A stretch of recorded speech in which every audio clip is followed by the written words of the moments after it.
In 2022, the Indian economy and stock markets displayed phenomenal resilience. While the year started off on a dismal note with renewed fears of the pandemic owing to the Omicron variant of the virus, and of course, dark clouds that loom large on the geopolitical horizon due to the war between Russia and Ukraine, the Indian economy largely remained unfazed, even as other major economies felt the heat. In September 2022, India garnered the spotlight on the global stage for all the right reasons. The International Monetary Fund announced that India's economy had overtaken the economy of the UK in terms of size. The IMF also forecast that this would become the new status quo, with India expected to leap further ahead of the UK up to 2027, making India the fourth largest economy by that time and leaving the UK behind in sixth. For investors, the year has been akin to a breath of fresh air after the grueling 2 years of uncertainty unleashed by the pandemic.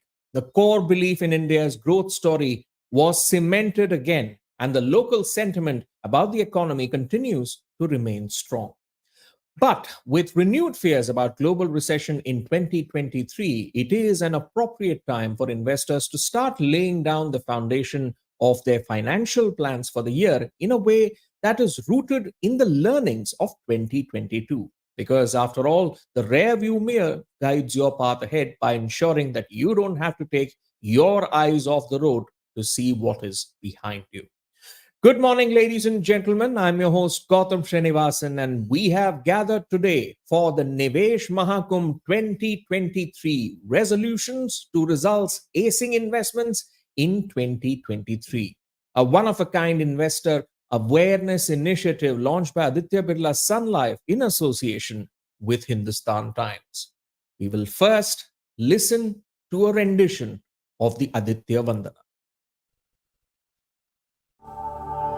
आदित्यः सविता सूर्यः खगः भूषा गभस्तिमान् सुवर्णसदृशो भानुर्विश्वरेता दिवाकरः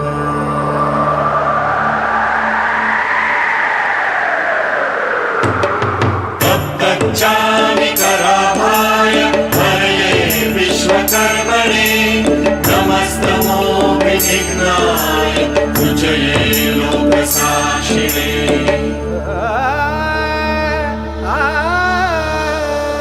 जयाय जयभद्राय हर्षवाय नमो नमः सहस्रांश आदित्याय नमो नमः आदित्याय नमो नमः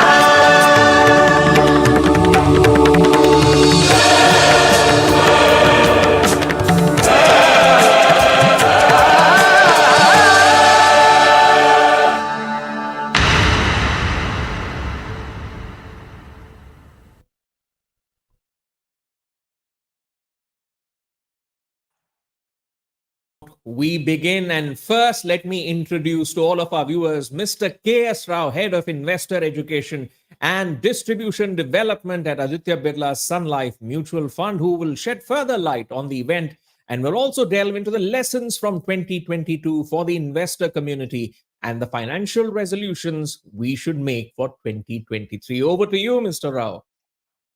Thank you so much, Gautam, and thank you for that lovely introduction and bringing all the positivity of Indian economy and the day and the way you start the Nivesh Mahakumbhs or any session you do it. We always love to be part of your events, and thank you so much once again. And good morning, friends. It's truly an honor, and it's also a privilege, and it's a pleasure to invite you all across the platforms who have joined us today.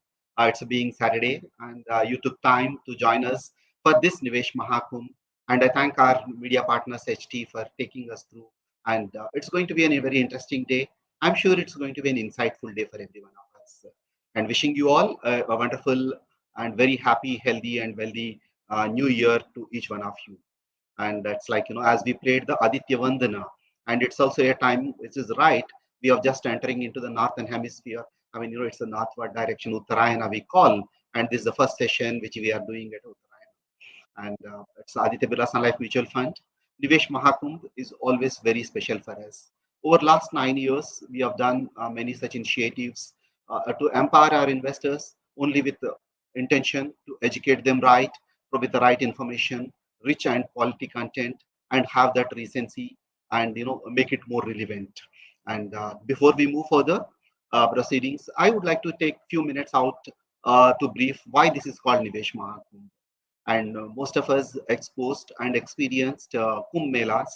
It is like we go to the holy river, take a dip, and the whole belief is in the mythology that we can purify our soul. And here, the Nivesh Mahakumbh, of course, we don't need to take physical dip, but it is also to understand the word dip. That's that holy trinity of the financial literacy.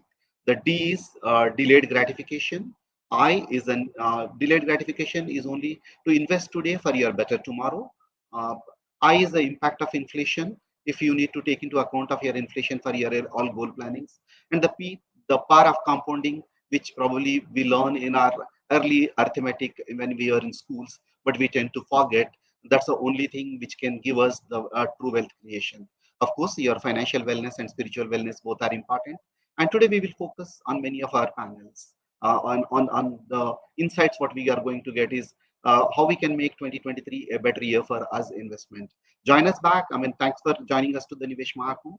And this Nivesh Mahakumbh we started way back in 2015 at Jabalpur, the central India, and we did little over 25 such sessions across the country, and we see over 4 to 5,000 people coming into these seminars and the physical sessions. And this is the third digital version of it. Today we have over 25,000 people who have registered, but we are having 100,000 people coming on various platforms. Thanks once again. And every Nivesh Mahakumbh we run with a theme, and today's theme we looked at is resolutions into results. This is what Gautam was talking a while ago. Why resolutions and what are the results we can look at. Resolutions will always come to us when we have a reflection, the reflection of what one year the gone by. 2022, the year to reflect, as Gautam was mentioning earlier, it has a lot of positivity. Of course, not everything was positive. We expected COVID-19 to pandemic to become endemic.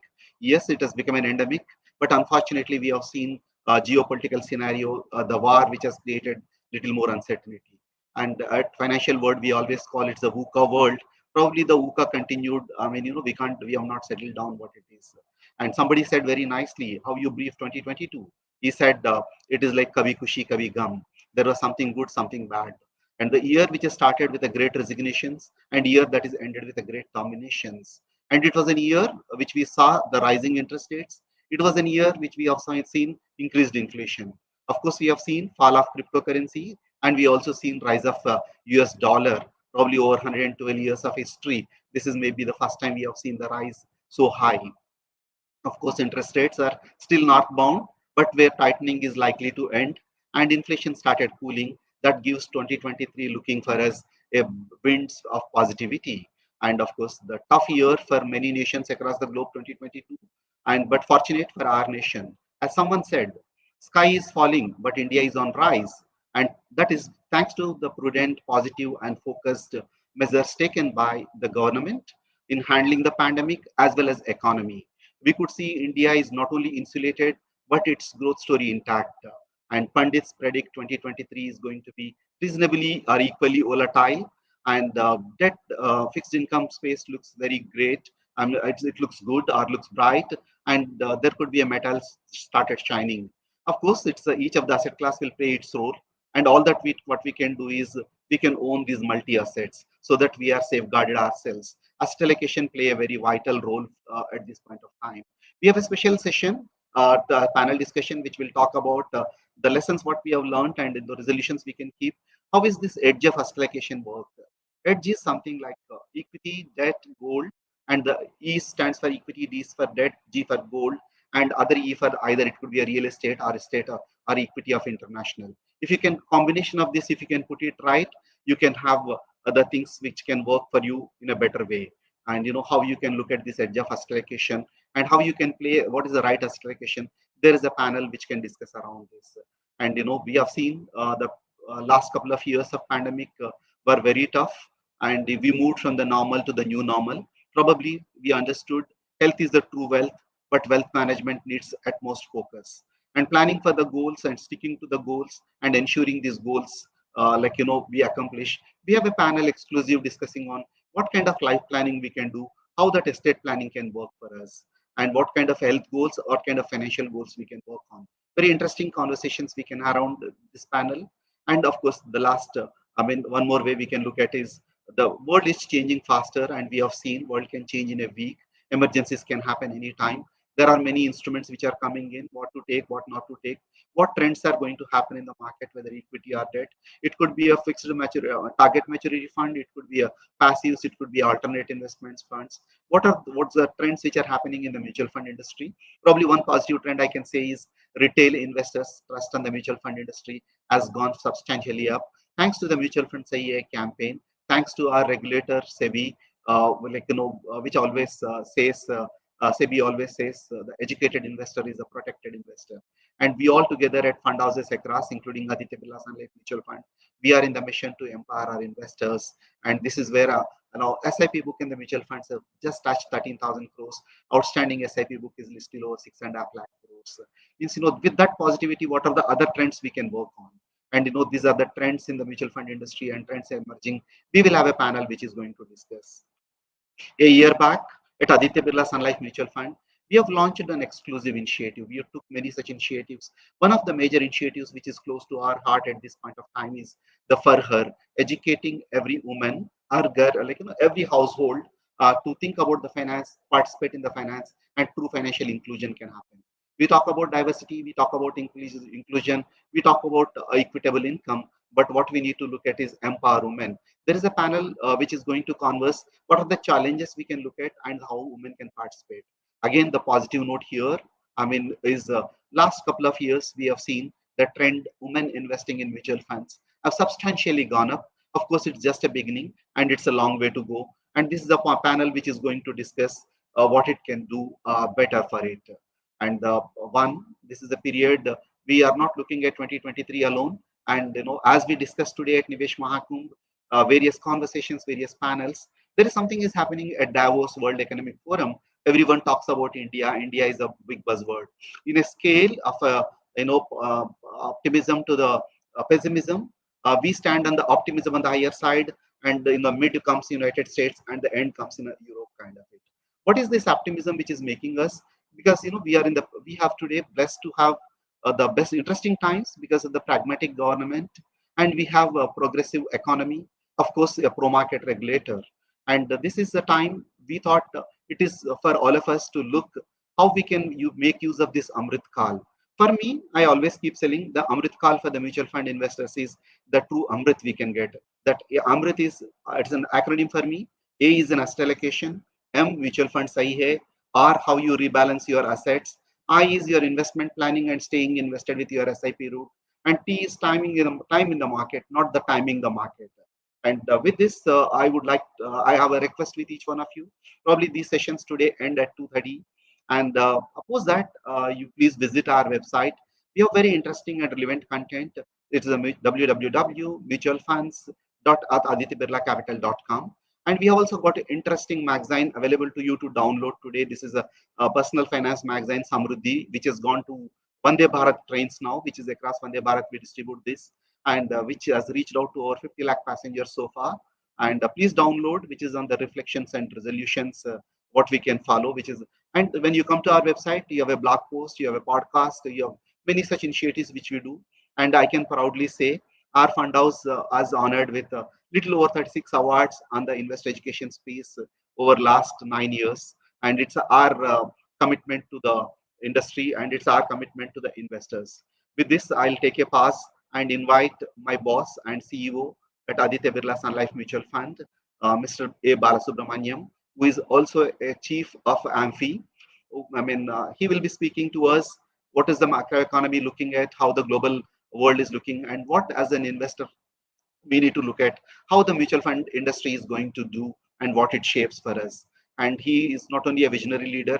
Today, whatever we have done at investor education, it is his brainchild, and each of these initiatives have come from him. And please listen to him. Wishing you all a healthy, wealthy, and wonderful new year. And I'm sure it's going to be a great insight. Please do join each of the sessions. And some of you last session is meant for women. If you are if you are a woman, you must. And if you are a man, please do ensure your spouse, your sister, your mother be there, because we look at tomorrow for us, Har Ghar Mutual Fund, Ghar Ghar SIP, and we need to get each one to be part of this financial inclusion. We have Swachh Bharat, we have Swasth Bharat, and we are moving to the Samruddhi Bharat. Wishing you all the good luck, and over to Mr. Bala. Namaskar. Happy Pongal to everyone, and happy Magara Sankranti. As it's believed, it's the beginning of good period, Uttarayan, and it's a period of celebrating the harvest season. I'm sure the year 2023 is going to be a great year for everyone, as an individuals, as a family, as a country. And therefore, I take the opportunity to wish each one of you a happy new year and happy Magara Sankranti. I'm also happy this is our 28th Nivesh Mahakumbh, which we have been, as Aditya Sunlight Mutual Fund, have been undertaking this mass event the last number of years. So I'm happy to be part of the 28th Mahanivesh Kumbh. At the same time, our own association with HT Media, the digital platform, is again third such format that we are doing. Once again, I'm happy to be associated with HT Media in spreading the awareness about investments, particularly to the mutual fund industry, which is going to be the large industries as the time comes. But of course, all the growth and financial market development depends on macroeconomy. As it is known, last year, 2022, was a great year for India. Indian market outperformed most of the global markets with a substantial margin. We have been getting the deserving due recognition, both on the political stability, country as a whole, the macro changes that we are now trying to do, all the reforms that India has been carrying out, whether the tax-related reforms or investments in public infrastructure building, making India self-sufficient from the point of view of making India as a manufacturing hub.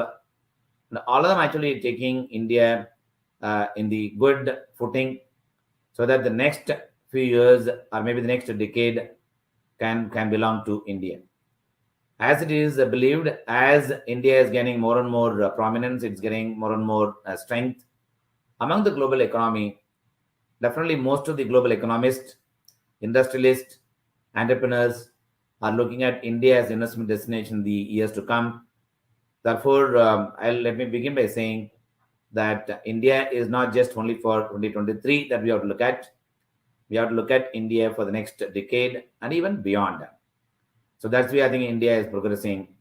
Therefore, let me say that 2023 also is going to be a year of action from India point of view. As it is known, the last year, many challenges that we have seen with respect to the Russian economy going for a toss. Chinese economy went through their own share of a problem, which was big time. Therefore, some of the market, emerging market, did underperform big time even to India. Nasdaq, we have seen underperforming big time, and most of the companies in the digital space got hammered. Fortunately, India remained on a very strong footing, given the fact that fundamentally India is getting better. While that's being the case, the interest rates hike cycle that you have seen after many number of years, that interest rates hike cycle which happened in the global market thanks to the high inflation, high oil prices, and energy prices went up quite substantially.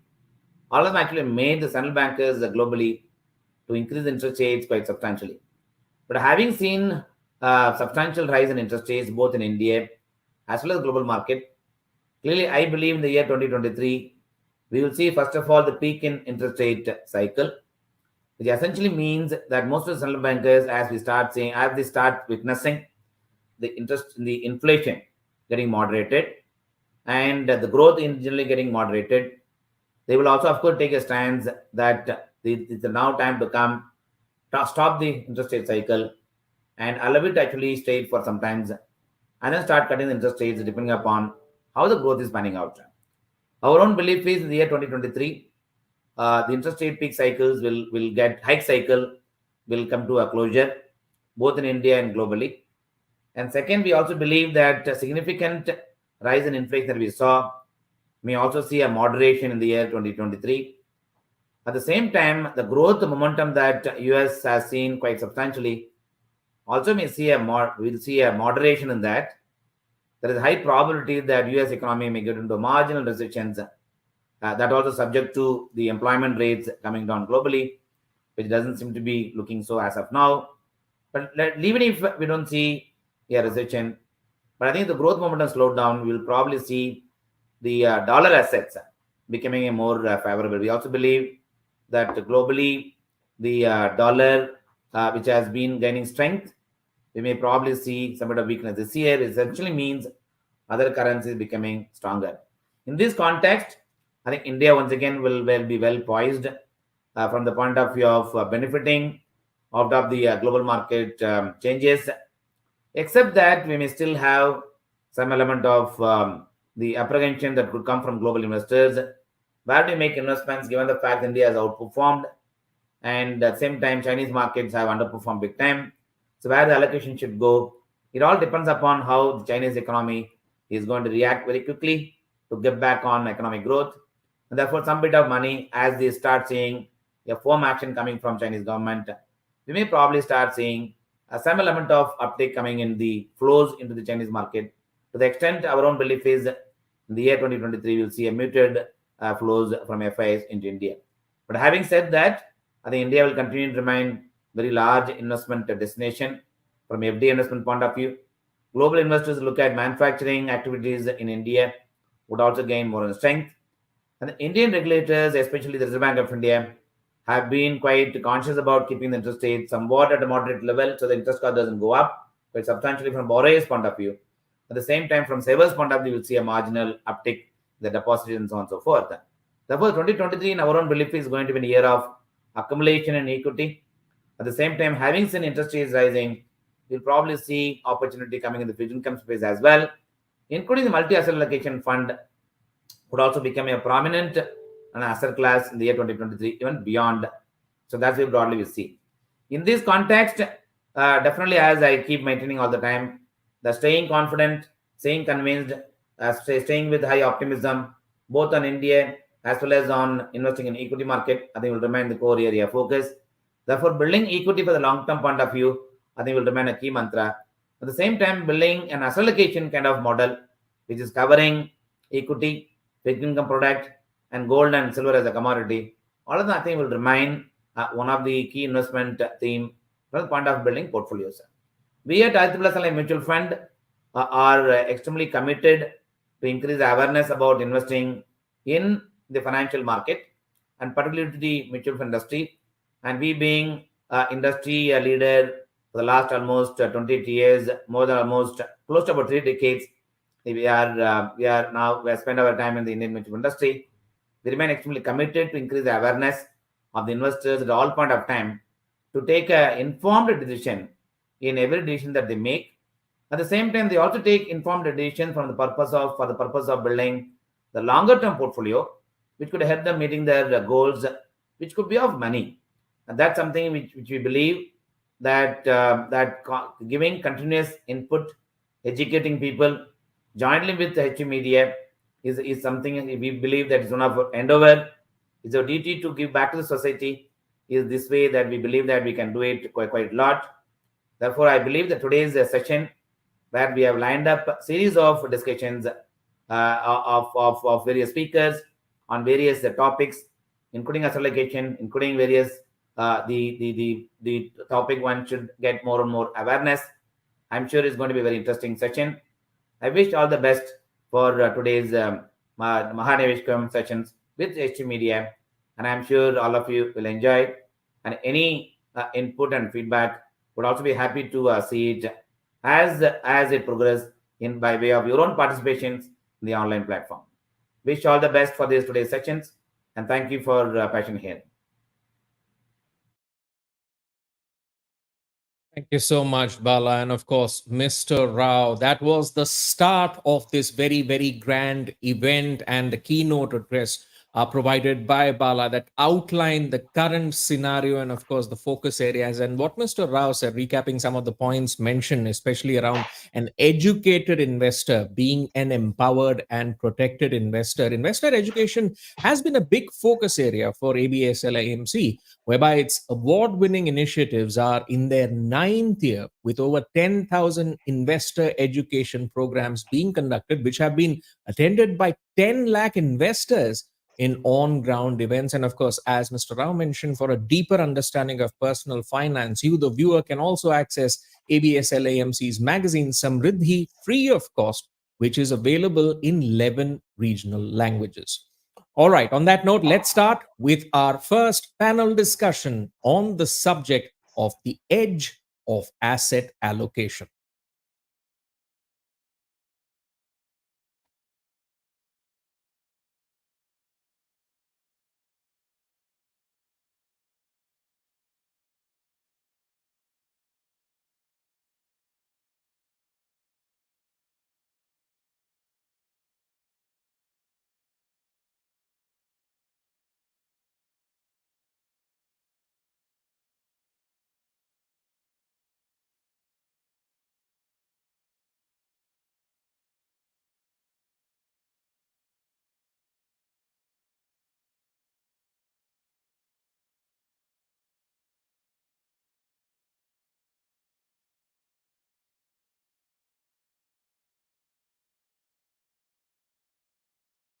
Well, the edge of asset allocation is the theme of our first panel discussion. So let me just give you the broad strokes first of all. Our investing journeys are long and they also keep evolving with numerous plot points. Now, investment recipes have to be changed in accordance with changes in risk taking capacities and goals due to the uncertainties in life. Now, asset allocation is the ritual that can see you through periods of our turmoil and is considered a touchstone of a successful investment journey. Now, the underlying idea here is that by apportioning your capital in a wide variety of asset classes, there is little concentration of risk in your portfolio. And should one of the asset classes perform poorly, the effect can be absorbed by other asset classes. Now, despite experts reminding the investor community time and again of the importance of diversification, many of us are guilty of overlooking it. Now, even the most disciplined investors, they fall prey to biases and let diversification fall by the wayside when managing their investments. So, our first segment is going to highlight the importance of edge, the four asset classes of equity, debt, gold, and real estate, and the correlation between them and how you maintain the right diversification in your portfolio with these assets. So let me quickly introduce our stellar lineup of speakers who will share their insights on the topic. Joining us on this panel are Piyush Gupta, Director, Funds Research at CRISIL. We also have with us Dhirendra Kumar, founder and chief executive at Value Research. Also with us is Gurmeet Singh Chadha, managing partner and chief investment officer at Complete Circle Wealth. And last but definitely not the least, Vinod Bhatt, portfolio manager and head of knowledge management equity at Aditya Birla Sun Life AMC Limited. Welcome to the show, gentlemen, and thank you so much for joining us as investors who are watching this show. We're all looking forward to hearing your thoughts and insights on this very topic. As Mr. Rao mentioned, an empowered investor is a protected investor. An educated investor is a protected investor. So, Piyush, let's start with you. Let's start the session by asking you to elaborate on the four major asset classes that I mentioned earlier and the role that each of them can play in an investor's portfolio. Right. Thanks, Gautam, for having me here. First, let's look at the asset allocation. What is asset allocation? Asset allocation is a process of building a portfolio with different asset classes, which have different risk profile. Uh, it's if I were to explain it with the help of an analogy, a cricket team which is built by a captain, he looks at different players with different skill sets so that they can come into play with the changing pitch condition or match condition. when you're building a investment portfolio, uh, you have dynamic market conditions. Market can change due to multiple factors. There are times when equity market go through a good phase, but there are also corrections in the interim period, and hence there is a need for multiple asset classes which can play their role given their individual risk return profile. For example, equity as an asset class is a growth asset class which builds wealth over a longer term. However, it has volatility in the shorter term. So when one take exposure to this asset class, it's important to keep investment horizon in mind. Having said that, there are ways and means to mitigate volatility in the portfolio by adding different asset classes. Second asset class being debt, which provides stability to the investor's portfolio. In a time when there are correction in the equity market, a portfolio which is 100% equity versus a portfolio with a say 50-50 allocation to equity and debt, the second portfolio is likely to do much better compared to a 100% equity portfolio. Debt as an asset class is also an asset class which provides investment options to generate regular income. So, if there is an investor which has a need for regular income during the course of his financial journey, debt as an asset class can provide that regular income that he may need. Beyond equity and debt, we have asset classes like commodity. Within commodity, gold is something which is used as a common medium for investment, especially by Indians. Now, gold as an asset class, if we were to look at historical risk return behavior, we find that it moves in a direction which is opposite to other asset classes. For example, in 2008, when we had global financial crisis, equity markets correcting almost 52%, that was the time when gold gave 25% return in that particular year. So, uh, and markets are dynamic, so you will have these volatilities during the course of financial journey, and gold as an asset class can provide that diversification benefit when you are building a multi-asset portfolio. Similarly, you have real estate as the alternate option. However, it's an option which is expensive in nature. One has to shell out a large sum of money to take exposure to this asset class. Over a long period of time, this is an asset class which is expected to generate return superior to inflation. However, this is an asset class which also requires large sum of money for one to take exposure directly. So, in a nutshell, by constructing a portfolio of multiple asset classes, one can traverse through the different volatilities that one can go through during the course of time, and also provide stability to the overall portfolio. Well, I like the explanation that you gave in the frame of reference of a cricket team, right? At the end of the day, a cricket team is balanced. It's got its mix of heavy hitters. It's got its middle order which stabilizes the innings, and it's got the tail ending which sometimes can come up with fantastic, unpredictable performances. And at the end of the day, that's what the game of investment is. You have to pair it with your goal, and you have to have different assets which suit those goals and make sure that you at the end of the day can achieve all of your objectives and move forward in your investment journey. Thank you so much for that, Piyush. Dhirendra, if you can hear me, just to take us through the correlation between the four asset classes that has been mentioned and the benefits that it holds for investors, if you can outline it for us, if you can hear me loud and clear. Yeah, now I can hear you, though I don't have the privilege of the context, and I couldn't hear what was being talked before.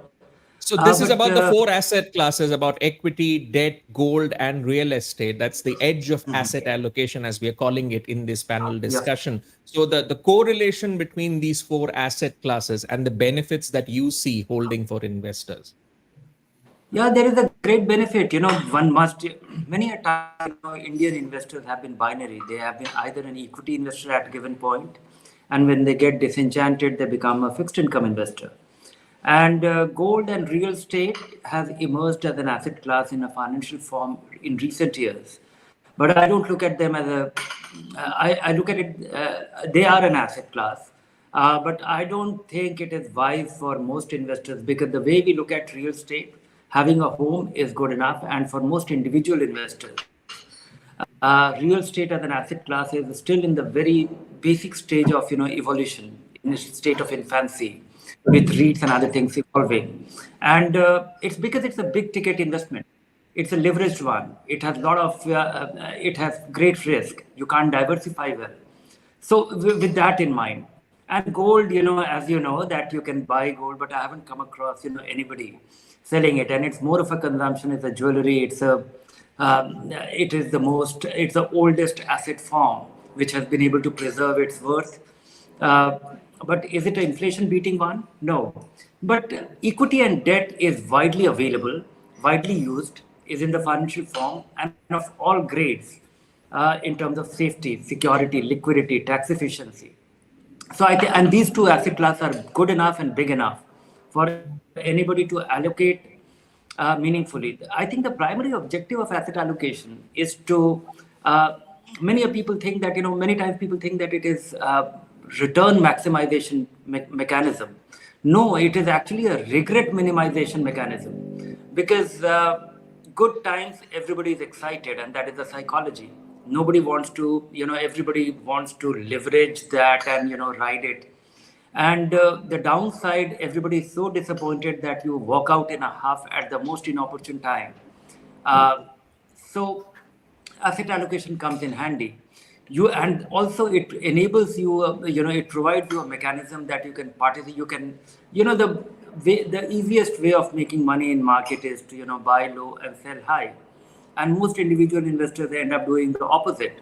And the way to deal with it, to have the mechanism, have the wherewithal to be able to invest when it is low, and to be able to get out of things when it is high in a methodical manner, is asset allocation. You do your asset because nothing is in your control. You can't anticipate things. You don't know all the moving parts, and there are just too many moving parts added to the market in the last 5-10 years with the globalization, many other things. What you have in control is your allocation, your time frame, and you don't really need to go and ask anybody. So asset allocation comes in handy if you are a disciplined investor, and if you are able to do it well and able to enforce it for yourself with just equity and debt, you can do it. Absolutely. As you mentioned, with so many moving parts in the market, it's important for investors to view asset allocation not as a returns maximization mechanism, but a regret minimization mechanism. And that's the headline coming from Dhirendra. Speaking of regret minimization, the factor of risk comes into play. So, Gurmeet, let me bring you in because in the Indian investment landscape, the word risk has been assigned many negative connotations. So, what are the biggest myths pertaining to risk in the gamut of investments that you would like to debunk on this platform? Yeah, thank you. And I think it's a very relevant one. And Dhiren sir just spoke about risk-adjusted returns. I think the first myth about risk is that real estate and gold is safe, and equities are riskier.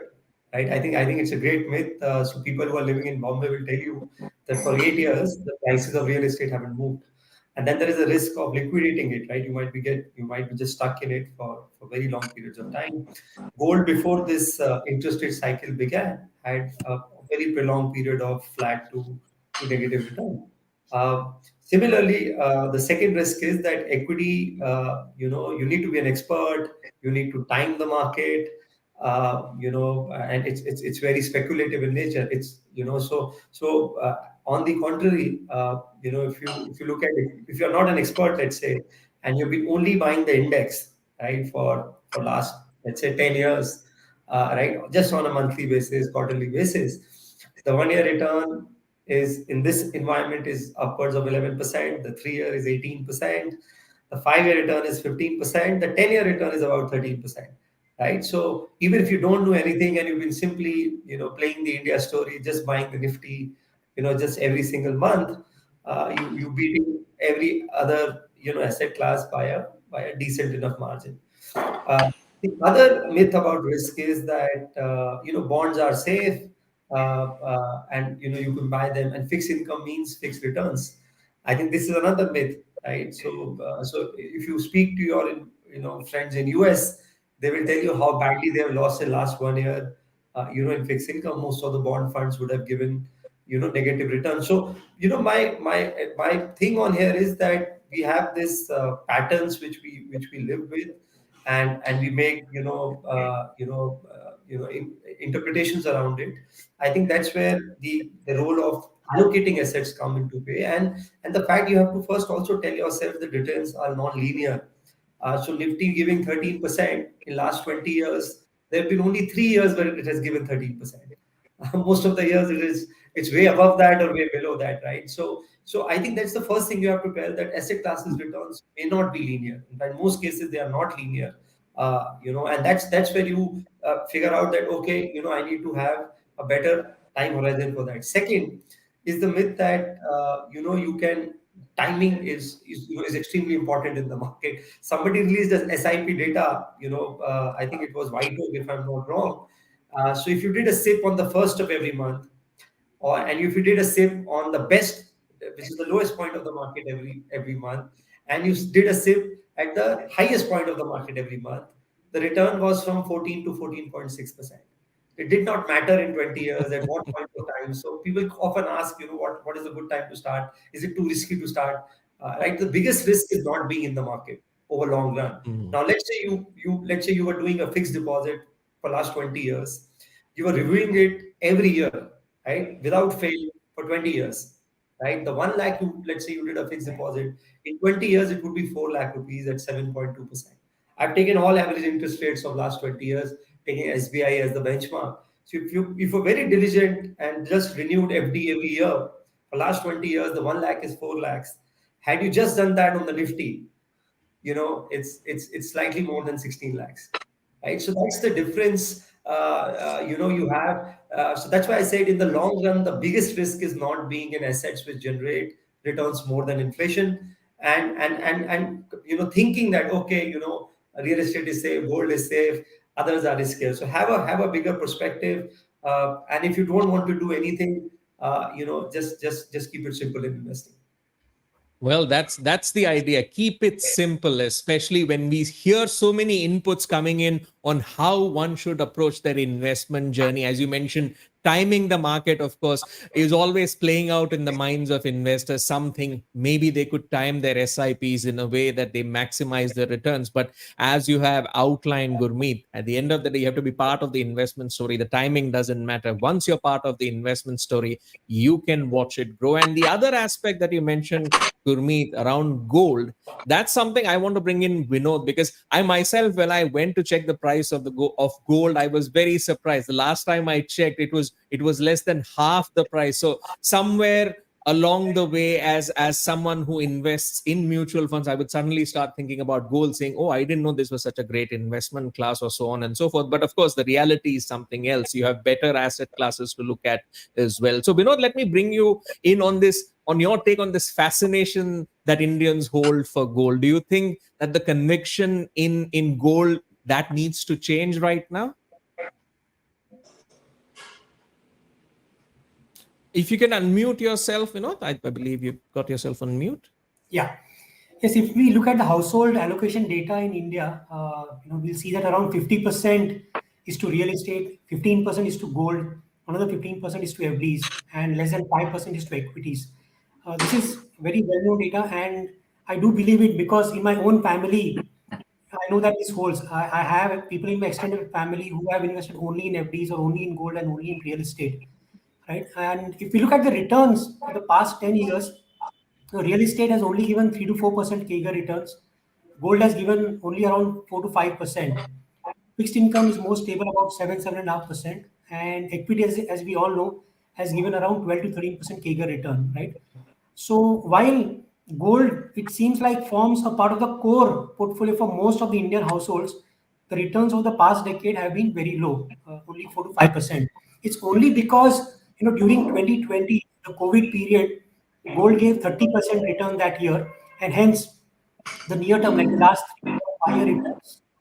right? So we need to understand what, if you look at equities, for example, it is an asset class that is suitable for long-term wealth creation, and fixed income provides stability to our portfolio. So in that sense, gold is more of a hedge. So what does it provide a hedge for? So one is regarding any kind of geopolitical uncertainty like the Russia-Ukraine war, or any kind of unexpected events like the COVID pandemic or extremely high inflation, right? So these are the events when gold stands out. Whereas on a normalized basis, gold will not really give very good returns, right? So that is the perspective to keep in mind when we invest in gold. And hence our recommendation is that the bulk of an investor's portfolio should be to equities for long-term wealth creation. There should be allocation to fixed income for providing stability to the portfolio. And maybe we can consider a 5 to 15% allocation to gold as a hedge against all the items that I mentioned, right? So that is the a good way to look at it. And what is the best way to get exposure to gold? Now, typically in our families, we know that we buy physical gold, but then there are problems about storing it. We don't know the purity, right? So the easier way is to invest in gold ETFs or in sovereign gold bonds. There are no issues about the purity or about storage, and the liquidity is also very high, right? We can buy and sell them as and when we want. So I think that is the right perspective to keep in terms of having gold as an asset class in our portfolio. All right, a message to note there for our viewers: approach gold as a hedge rather than a primary sort of asset allocation measure. And of course, you have options like sovereign gold bonds available to your gold ETFs, as Vinod has mentioned, if you want to explore that as an option. All right, bringing all these points together and looking at it from the relevance of investing audience watching, Piyush, what are the boxes that investors need to check when deciding their asset allocation between equity, debt, gold, and real estate? As Virendra mentioned, approaching asset allocation as a risk minimization mechanism versus, say, a returns maximization mechanism. How can investors achieve that balance, Piyush? Yeah. So I think asset allocation is an important step in the overall financial planning exercise.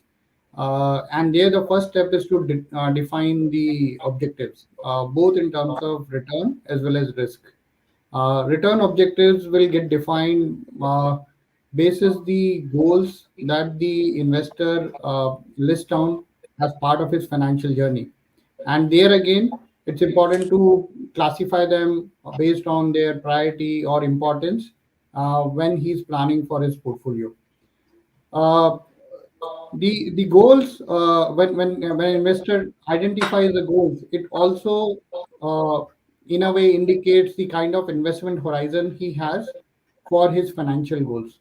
So in a way, when you define your return objective, when you define your goal, you get to know what is the amount of corpus you need to build for your financial goals. The second point that needs to be defined is the risk objective. Now, in case of risk, as an investor, people have different level of risk-taking ability. Uh, it is also the willingness that comes into picture. It's not just the ability, but there are some people who might be able to take higher risk, but they may not be able to withstand huge amount of volatility in their portfolio. And hence, it's important to define the risk level as part of their portfolio.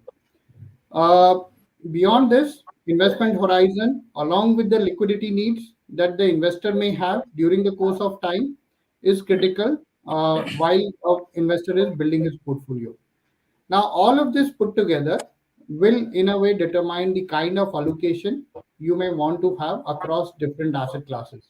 An investor with a long term investment horizon who's possibly starting his career and he's able to save more and can increase his saving over a period of time, maybe a higher allocation to equity in the initial period may be beneficial. An investor who's looking for a regular income, asset classes which provide regular income, or the options within those asset classes which provide regular income needs to be part of the portfolio. So all of these components need to be looked into before building a overall portfolio for himself. All right, that's the investor checklist. Dhirendra, to bring you into the conversation to add to this, how should investors choose between different asset classes, especially for different goals that Piyush had outlined? No, that is all the academic bit, that this is how Hmm. they should be doing, this is how they should not, what they should not be doing. But I think, the practical part of investors' journey is that initially investors are attracted by the return and they're Hmm. scared by the decline in, steep decline in a brief period of market, in a brief period of the market. And as it is being said, that you have to acclimatize yourself. It is like going on a long journey. And for that, because the market's behavior, the character, the design of it is not going to change. It has been like this, and it will remain like that in future, in times to come. So market goes by the staircase and comes, comes by the lift, by the elevator. So, in that sense, that will always be scary for the new investor. For investors to get started, and there are broadly three phases of an investor. If you're in, you start early. It is very important to start in a manner that you develop a belief. After 2 3 years, you can be an all equity investor while you are in the accumulation phase. And then comes the phase when your accumulation, you depend on that for drawing income from it. And this is broadly, and you need to follow few principles, which is diversify, allocate once your accumulation becomes meaningful, and be at it, not get tempted, because most of the time investing is all about what not to do, the 50 things which you should not be doing, getting attracted by the past performance, getting attracted by the hottest thing that is happening in the market. These practical things, if that is embedded in the advice framework of any advisor, or an investor buys into all this and develops a belief, and that belief, there is one thing which I can assure you, based on my 30 years of hanging around in the market, has taught me, is that you don't learn from other people's mistake. You have to lose your own money, or you have to learn quickly based on. So earlier, the faster you learn, because you if you look at what has happened from last Mahakumbh to this Mahakumbh, people got carried by crypto, they lost it, and they don't have a hope. People, got attracted to the IPOs, and they have lost 70% of their capital. And some of them are hanging around, some of them are looking at it as an opportunity. People get attracted, opportunistic investor. And that is the story. That is what the market is made up of. You need to frame your own plan, and that plan has to be rooted in your behavior, your temperament, your learnings, your time frame. And mutual funds enable you to do it with great simplicity. For somebody who is getting started, start with an aggressive hybrid fund. It might look like a very boring thing, but when the market has this steep fall in a brief period, as in March 2020, you will not get scared. You will not be driven out of the market forever. Once you have accumulation, work on your asset allocation plan, and don't overdo it. Keep it simple. Have an annual rebalancing plan, because asset allocation in itself will not help. And so doing few things, having a guide who will help you do these things or learn these things will come in very handy. Spend some time. It's your money. Nobody can worry more about it than you.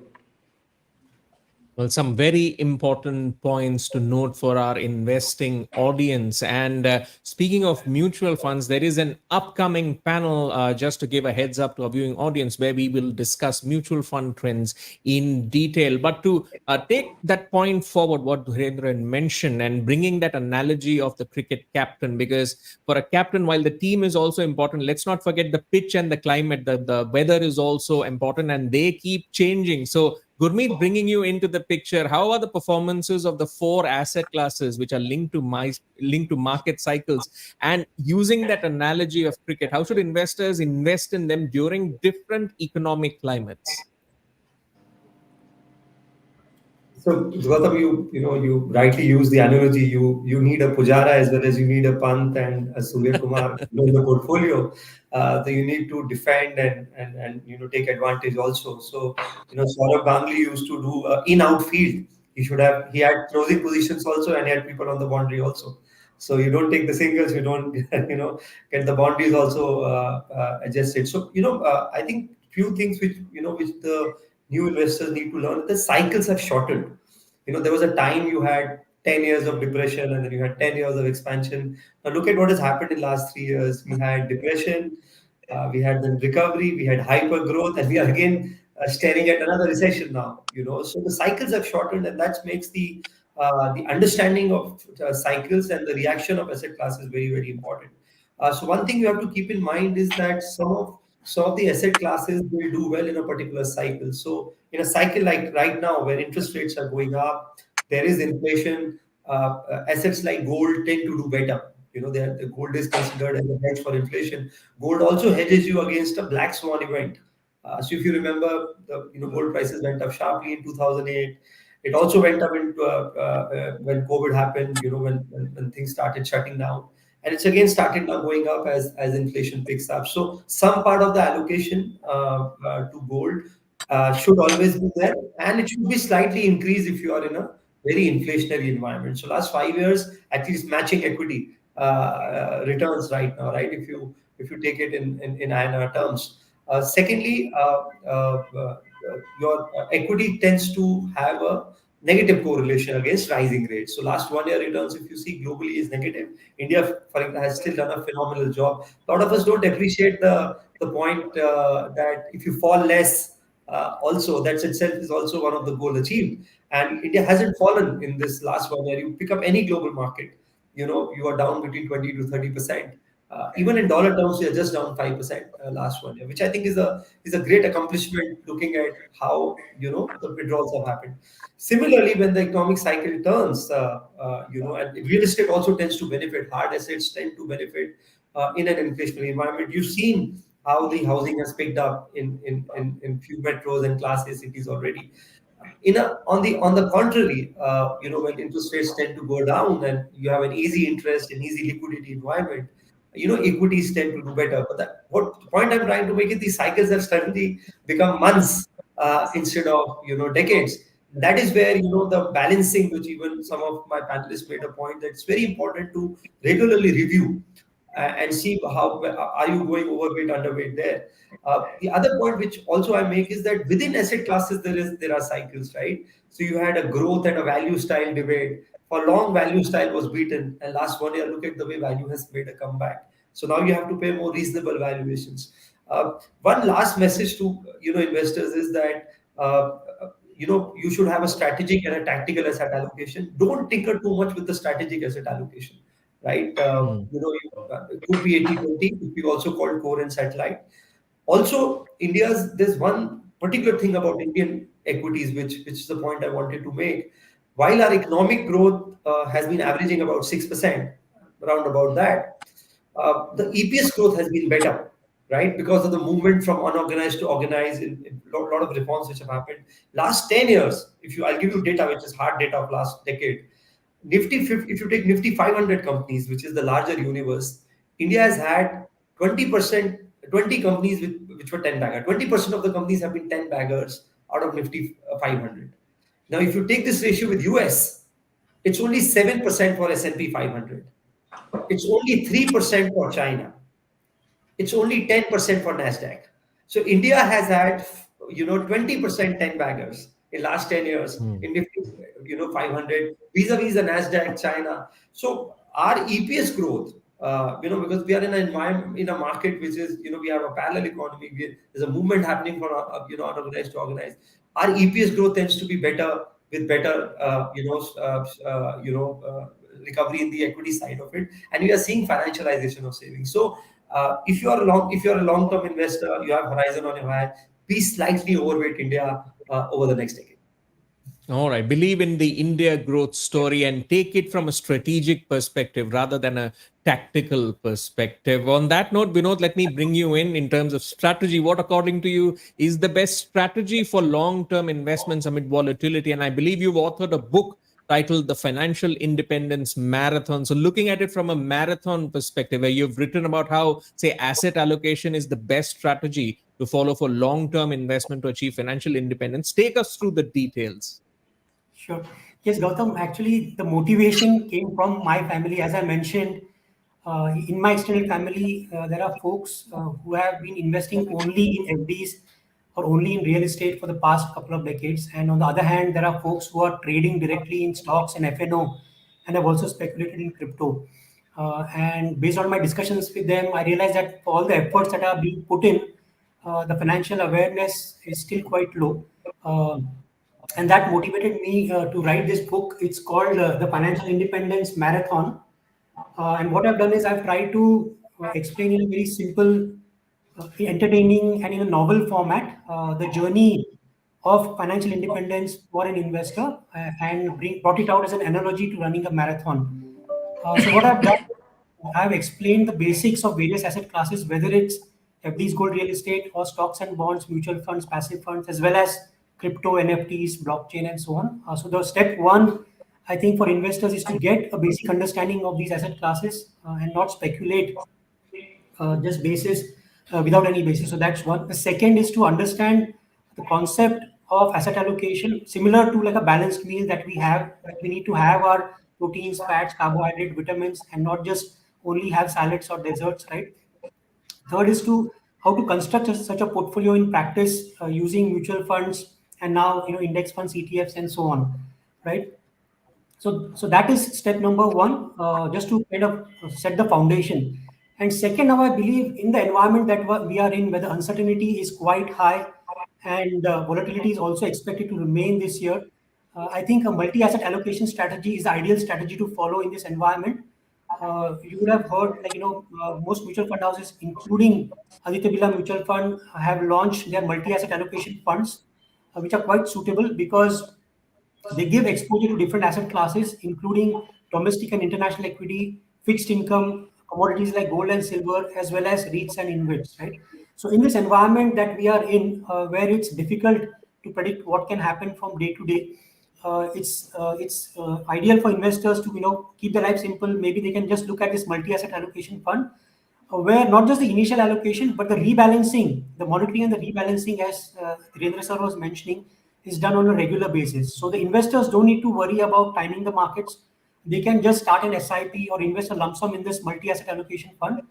And the regular monitoring and rebalancing is done by the portfolio managers, right? So those are the two steps I would recommend. Definitely take a look at this book, The Financial Independence Marathon. Is available on Amazon.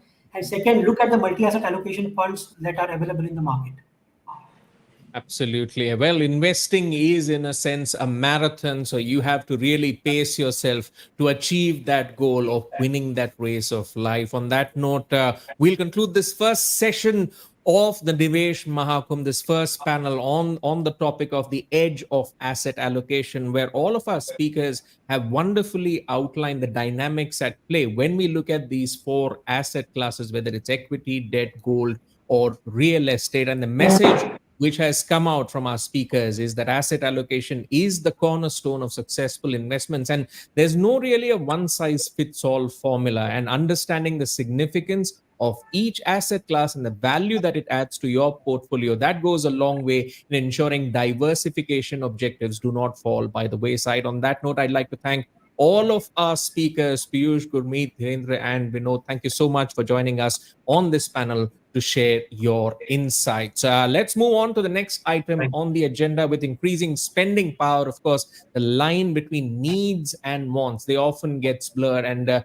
we often find ourselves worrying about our finances and practicing delayed gratification. And the 70-10-10-10 budgeting rule can go a long way in building wealth. So coming up next is an explainer on the same. Have a look. Empty wallet end of the month? Are you actually earning less? Or do you seek instant gratification?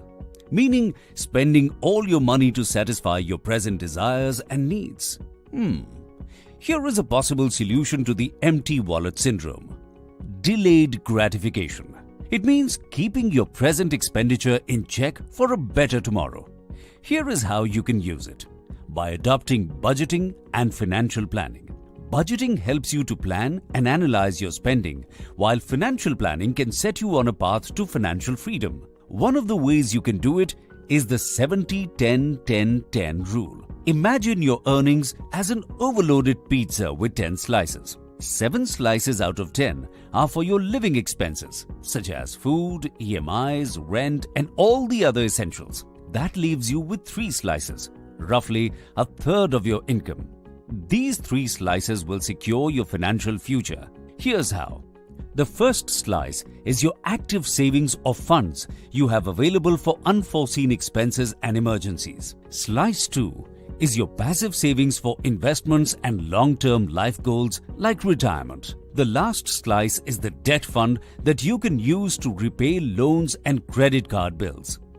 By budgeting and financial planning, your wallet can be full again and you can be financially secure. The time to invest is now. This is the Nivesh ka Amrit Kaal.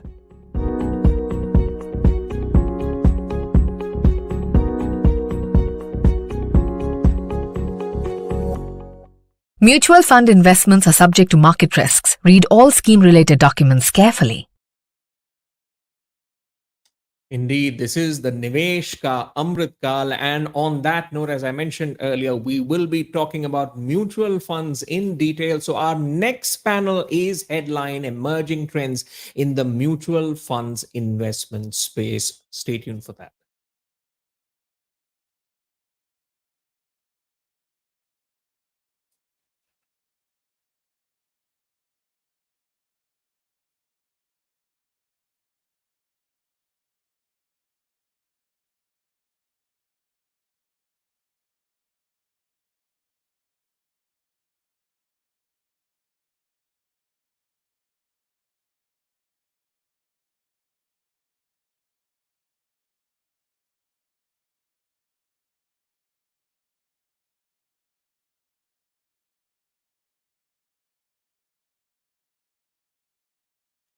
Well, mutual funds is the focus of this panel discussion. So let me set the context of what we are discussing, because investing is no longer an exclusive bastion dominated by a coterie of wealthy, seasoned investors or the older generation or old school financial advisors.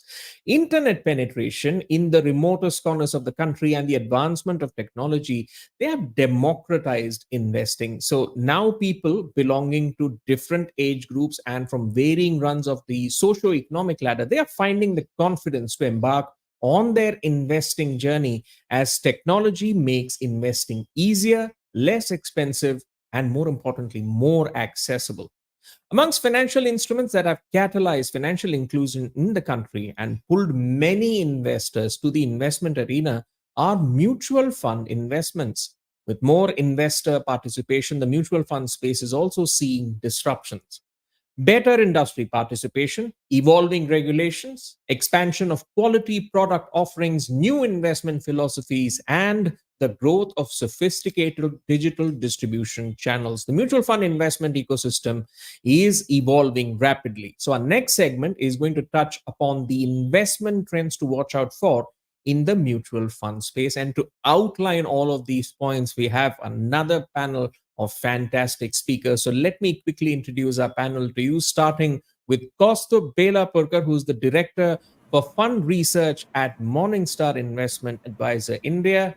Also with us is Joydeep Sen, corporate trainer, author, and columnist. And with us is also Amit Bibalkar, Managing Director and CEO at Sapient Wealth Advisors and Brokers Private Limited. And finally, we have with us Abhishek Singhal, Business Head, Passives and Alternate Strategy at Aditya Birla Sun Life Mutual Fund. Gentlemen, thank you so much for joining us and looking forward to hearing your thoughts on this topic, because mutual funds has seen such a massive evolution, the ecosystem itself. So, Kaustubh, let me start with you.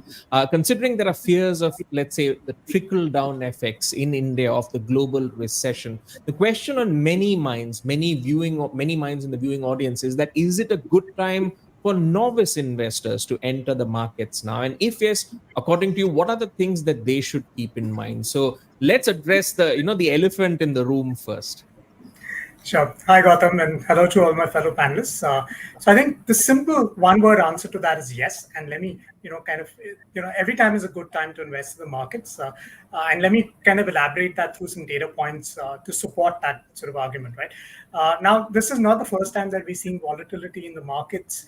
There've been many times over the past couple of decades where we've seen external sort of crisis or events causing upheaval, be it the global financial crisis, we had the Fed taper tantrum, more recently we had the COVID crash.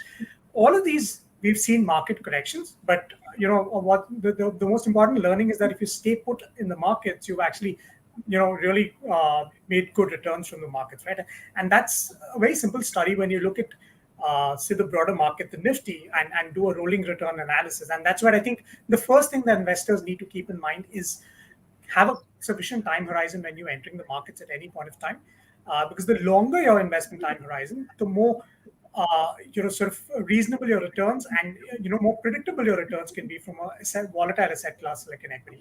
And let me support that with some data, right? So when you look at the over the last 20-22 years, the Nifty rolling returns, if you came at any point of the market and invested for only a 1 year period, your return on some time could have probably been 100+%. Times when you actually made negative return, and that proportion was almost 30% of the time. That means 3 out of 10 days, you invested, you would have lost money, right? So then it becomes a very important issue of timing the market, which obviously we don't ask investors to do. But as you extend this time period of the going rolling returns in 3 years, 5 years, two things you notice: that your average returns become more predictable, and more importantly, the probability of a negative return, which most all investors would hate, goes down significantly. In fact, beyond a period of 7 to 10 years, the probability is almost close to zero, which is great, right? That's why we always say that equity is a great long-term investing class. You should have a sufficient enough investing horizon when you come into the market. That's, I think, very important. I think the previous panel touched upon asset allocation, so I'm not really going to delve into too much detail, but I think that's obviously the golden rule, that you should have an asset allocation in place, which really helps you decide, the way your portfolio should be constructed. Few other, I would say behavioral hacks that you need to keep in mind. Invest regularly. We talk about the power of SIP, not trying to time the market. SIPs are a beautiful way of doing that. Continue to do that.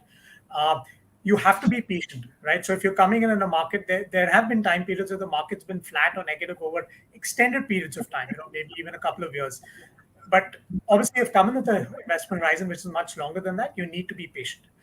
And that's where I think employing and finding a good financial advisor can work wonders, because most often we as humans have behavioral biases. We can make rash decisions, and that's where a financial advisor who can be a financial and a behavioral coach can work wonders for your portfolio, making sure that you don't take these wrong decisions. So I think that's broadly what I would kind of outline. That yes, anytime is a good time. Take a staggered approach, be patient, and have the right time horizon. Use a financial advisor to make your decisions. All right. Because of 2 points here from an average investor perspective, right? First is that investors, if they hear, say it's a novice investor, and they hear from the expert saying that past performance is not an indicator of future returns. So then the next question for them is, okay, so how exactly should I judge a mutual fund? And the second is on the aspect of patience, because a year or two or maybe even three, right? And then the investor starts wondering as to when their patience is going to be rewarded, when they especially look at asset classes which are rising. So what would you say on these 2 points? Yeah, absolutely. And I think, again, very valid observations, Gautam, because, and we keep talking about this cliche that time in the market is more important than timing the market, to the second part of your question, right? Let me again support that with some interesting data. If you're not invested in the markets, right, and you're waiting to time the markets can run up in a hurry, as we've seen. And we did a study, just looked at the monthly return time series of the markets over the last 10 years. And what it showed us is that just 8 out of those 120 months over the last 10 years accounted for the entire outperformance of equities as an asset class over cash. That means if you were not invested in equities in those particular 8 months, that is only 6.7% of the time of the entire time period, you would have made returns less than a liquid fund. So the whole point is that you have to be, as a part of the journey, to make money from the journey, because markets are a very strange beast. And we saw in the COVID crash, a lot of investors were waiting on the sidelines, and the markets ran up in a hurry. So don't make that mistake. Continue to invest. I think that's the most important thing.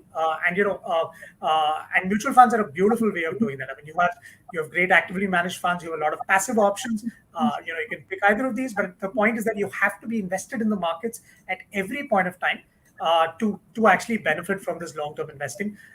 Like I said, there will be periods where you feel frustrated, the markets are not going anywhere, but that's history has taught us and will repeat that there will be periods such as this, but there will be boom periods where you need to be there to make the money out of it.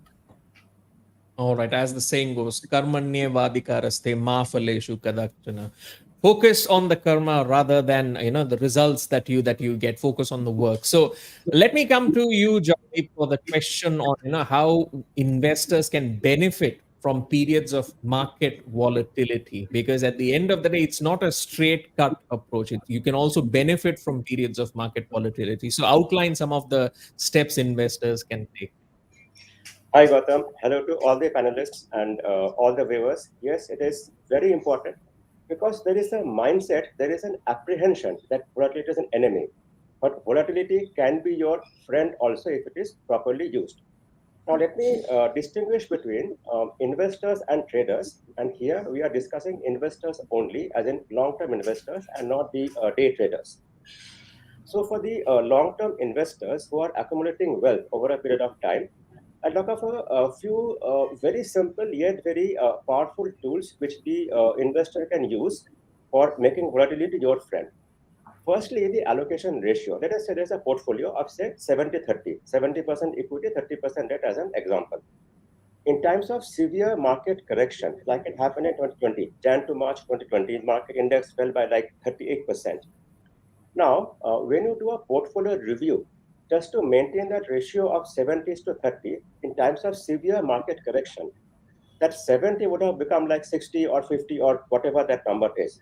Now, on a review, when you rebalance your ratio and you bring that 50 or 60 up to 70, that means automatically you are buying equity cheap. Other way around, in times of severe, significant market rally, when the 70 becomes 80 or 90, you book some profits in equity and bring it back to 70-30. This is different from timing the market. Timing is different. We just do a plain, simple portfolio review, simple yet powerful tool. Next point, SIP. Everybody knows what is SIP. Now, within SIP, you can increase the amount in times of market correction or adverse market valuation. So most mutual funds have this tool or method that in an SIP, so there are in-house tools.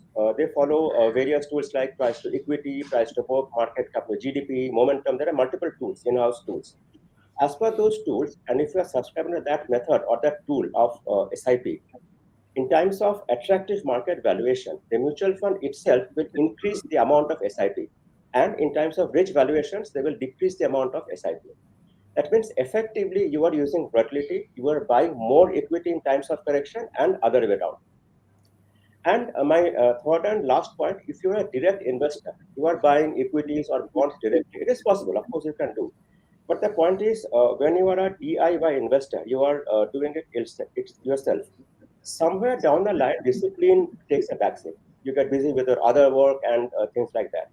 If you are doing it through the mutual fund route, there is an automatic discipline because the mutual fund is doing the work for you, doing that rebalancing and increasing and decreasing those things, and you benefit from it automatically. All right, as we've heard, the word volatility, if you embrace it and you are confident in the face of volatility, you can make sure that your investments work for you. That's the message coming out. Meanwhile, Amit, let me come to you.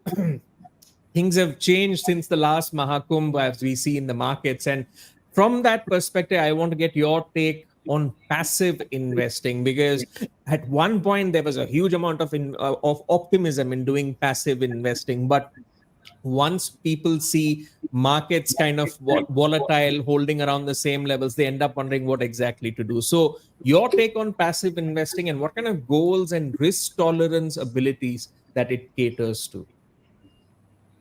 Good morning, everyone, and thank you for having us on the panel. Uh, Gautam, I would like to say that उम्र बिना रुके सफर कर रही है और हम ख्वाहिशें लेकर वही खड़े हैं.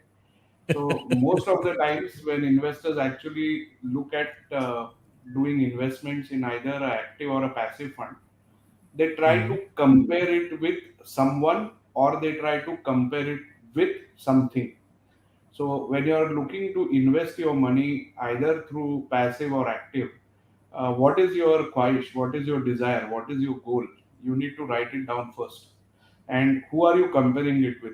Are you comparing it with your neighbor, your colleague, your benchmark, or are you comparing it with yourself? I think we have to learn to beat inflation not only as individuals but governments too. And we have to identify as to what is my goal and how am I going to reach there. Passives in the developed markets, Gautam, has been a very big hit. Why? Because the alpha in that market is very difficult to achieve. Almost 90% of the fund managers in the developed markets are not able to beat the benchmark, and that's why you have seen more money moving towards passive. If you talk about India, then you have seen over long periods of time, you have seen fund managers actually outperforming the benchmark. And therefore, if you are trying to look at a relative comparison to the benchmark, then active investing will always beat passive, in my opinion, in the next 5-10 years. But in the last 2 months, in the last 6 months, you have seen passive investing coming in debt as well. So forget equity, we have seen even debt mutual funds coming with passive index funds. I think there the idea is very clear. In my opinion, you invest in debt not for returns but for protection of capital and a post tax better return than a fixed deposit. So if you are going to invest in debt, it is safety, then liquidity, and then returns.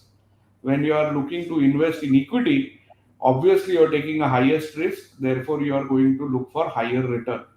And if that return can come by saving in the expense ratio, by going into index funds, by going into passive investing, then so be it. But buying a passive fund at 64,000 and buying a passive fund at 42,000 of the Sensex or 8,000 of Nifty and 18,000 of Nifty, that also is challenging. So you need to first ascertain as to with whom am I comparing myself. If you go to a South Indian restaurant, Gautam, you'll always find the dosa on the other plate more crispier than yours. So it is very difficult to actually see that whom am I comparing with. And so write down your goals, write down your desires, and then see what kind of product can fit. Active passive is more to do with 1 or 2% difference over long periods of time. If you feel passive is simple and it can serve your purpose, definitely you should go for index or ETFs as well.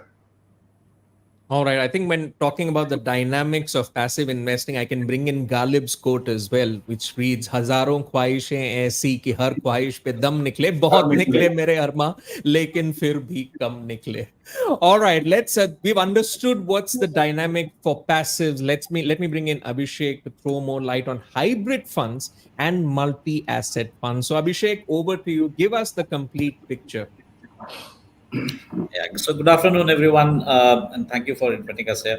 Um, this is a category, and I think, first of all, we should be celebrating India's coming of age in terms of mutual fund assets. We crossed 40 lakh crore of AUM, which is about half a trillion of assets.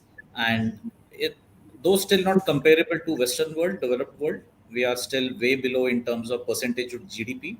But another trend which is emerging is that equity and hybrid put together is roughly half or slightly more than half the assets in the country. Out of the big pie, we used to have only equity funds earlier, or very structured solutions like balanced funds or MIPs in terms of hybrids. Today, you have various gradients of hybrid solutions. I think the mantra over the last 2 years, as volatility has increased, has been asset allocation. Every panel is talking about it. Our friend Joydeep also talked about moving from 30/70 to 90/10, booking profits, bringing it down. But how does an investor do it after all? There are several issues that investors face. One is tax cost on every churn that they do. Second is how do they time it? Are they really equipped to do it? Though one of the media reports in July 2021 said that there were over 100 millionaires in Kanpur, most of them chartwalas and panwalas, and all of them DIY investors. Now, the fact of the matter is there are behavioral biases. How do I know when to get out, when to get in? How do I book profits? And the last one is, am I a DIY investor or am I an advised investor? End of the story, there are balanced funds, there are hybrid funds, there are asset allocation funds. These are all hybrids. Anything that is investing in more than two asset classes is a hybrid fund. And the fund house is doing it for you at a reasonable cost. If you want to, save on expenses, come in the direct plan. If you want to, get advice on short-term timing, as Kostubed brilliantly put it on the data, short-term investors will face more volatility of returns. Longer-term investors will have lower probability of negative returns. Um, you know, Hybrid funds are doing it for you. And as far as multi-asset funds are concerned, let me be very candid. Whenever the entire industry puts its might together, the category becomes big. Balance Advantage Fund, which is the key hybrid category today, is a pseudo equity category, and it's the third largest category today. It's close to 2 lakh crores in size. That's because everybody has launched a Balance Advantage Fund. And as the industry is running out of options in terms of NFOs, the next wave that you're going to see is multi-asset. To be honest, it does make sense also. If you look at gold as an emerging asset class, and over the last 15 years, incidentally, gold has outperformed equities by over, I think, around 2 percentage points. Given the fact that investors don't know how to time it, it's best addressed through a multi-asset fund. These assets will allow you to switch across three asset classes or more: domestic equities, domestic fixed income, gold, and perhaps even international equities. And that, I think, is coming of age for the Indian markets. We are getting more and more aligned to the Western world, where the focus is more on risk adjusted returns rather than on absolute returns or outperforming markets. So my guess is that this is a category which will grow faster. This is a category which will have more permanent assets rather than short-term assets, and you will have more retail participation building up much faster in the coming years. All right, Abhishek, just like we are in a hybrid work world, are we entering an era of hybrid investments, in your opinion, hybrid investment vehicles? Oh, absolutely. Today, you look at and Amit just briefly talked about passives. A key category in passives is fund of funds. You see, if you look at the actively managed fund of fund category, the asset allocation category is the one which is growing extremely fast, uh, because of the fact that it serves two or three issues. One, it cuts down the cost of tax for the investor. Every time I want to take an asset allocation call on my portfolio, I'm incurring a tax cost, a short-term capital gain or a long-term capital gain cost. While through an FOF route, that cost is taken care of, and even in a multi-asset or a hybrid vehicle. Second, I think one of the key issues with our markets is lack of awareness or lack of understanding. Uh, so, what do I do with my general savings? I want to save for, let's say, 3 years or 5 years, and I don't have a goal. I think hybrids is getting you that. And for novice investors, especially, it's a good participation in equity markets, rising equity markets at a much lower level of risk. Balance advantage as a category, arbitrage as a category, hybrid equity hybrid as a category, and now multi assets. And the last one is that it's serving a very very important purpose of retirement saving. There's a huge retirement saving gap for the country. I think a few days ago, even Nitin Kamath had commented on it. I think hybrids serve that purpose. If you look at EPFO investments, they have gone hybrid. They have already started investing about 15% in equities. So I think we are entering an era of hybrids. You will see a much higher growth rate on solutions than on absolute asset classes like equities and fixed income. All right. I also want to bring in some other themes. Amit, you have a point to add here. I think everyone has ideas, Gautam, but very few have patience. So if you really try to look at many products and everybody will have ideas, I think patience is not limited to waiting after buying. Gautam, waiting to buy at the right time too is patience. Most of the time, this fear of missing out. Like today, if I hear correctly, then people are talking of gold has outperformed equity over 15 years, and suddenly you look in the back mirror and start investing in gold. Now, why gold goes up? Because equities go down. Gold goes up because you are seeing inflationary trends. But going forward, whether this will continue, so patience is nothing but making time work for you. And I think intelligence would definitely be of help, but it is patience which will actually create fortunes. So whenever you are investing in whichever product, I think patience is very important. And if people say compounding is the eighth wonder, I would add patience is the ninth wonder. So we should have patience along with compounding and whatever product you choose, but you should have patience along with compounding working for you. All right, that's the headline coming there. Patience is the ninth wonder. And speaking of some of those points that you mentioned, Amit, I myself was surprised when I checked gold prices. Right, it was a while since I went to a jeweler and inquired about gold prices. But when I realized what price it was, you're right. Suddenly, that pressure comes on you to explore it as a sort of an investment opportunity rather than having a sort of a measured view and understanding the dynamics at play. That gold is a hedge against inflation or volatility, and therefore you can invest appropriately, as we had discussed in the last panel, whether it's sovereign gold bonds or gold ETFs or so on and so forth. So last year when you had quizzed us, Gautam, if you remember last year when we had this Mahakumbh, the largest money went into a technology fund based on past returns, if you are aware and if you remember that. And you have seen what has happened in the next year. So I just hope that people don't make such kind of mistakes because it's actually real loss of capital which happened. And retail people have to be aware that you need somebody to handhold. I'll not take much time. Just one example that when you do a direct purchase on a shopping website, then if the sneakers don't fit, you have an option to claim a refund or exchange. But when you do it directly for investments, there is no refund or exchange. It results in actual loss on your capital. So that's why you need That's a very somebody good at least point. to go out. Yeah. Absolutely. As you mentioned, patience, and you also need a bit of understanding to see how things are panning out because there are no refunds or returns when it comes to your investment. Let me bring some other themes into play here as well, especially on sustainability, because let's not forget a lot of the new emerging class of investors, especially millennial investors, they're thinking a lot about this ESG.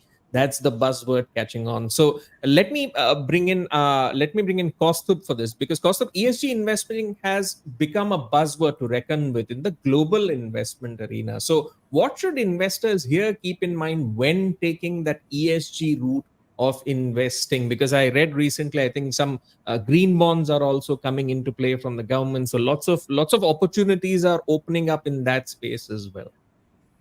Sure. So, Gautam, I think, just to set the context, often, I mean, you're right. I think ESG, sustainable investing, has become massive globally. Europe is leading the way. Other countries like the US, Australia, Japan are fast catching up. In India, this conversation has definitely started. I think there's still a long way to go.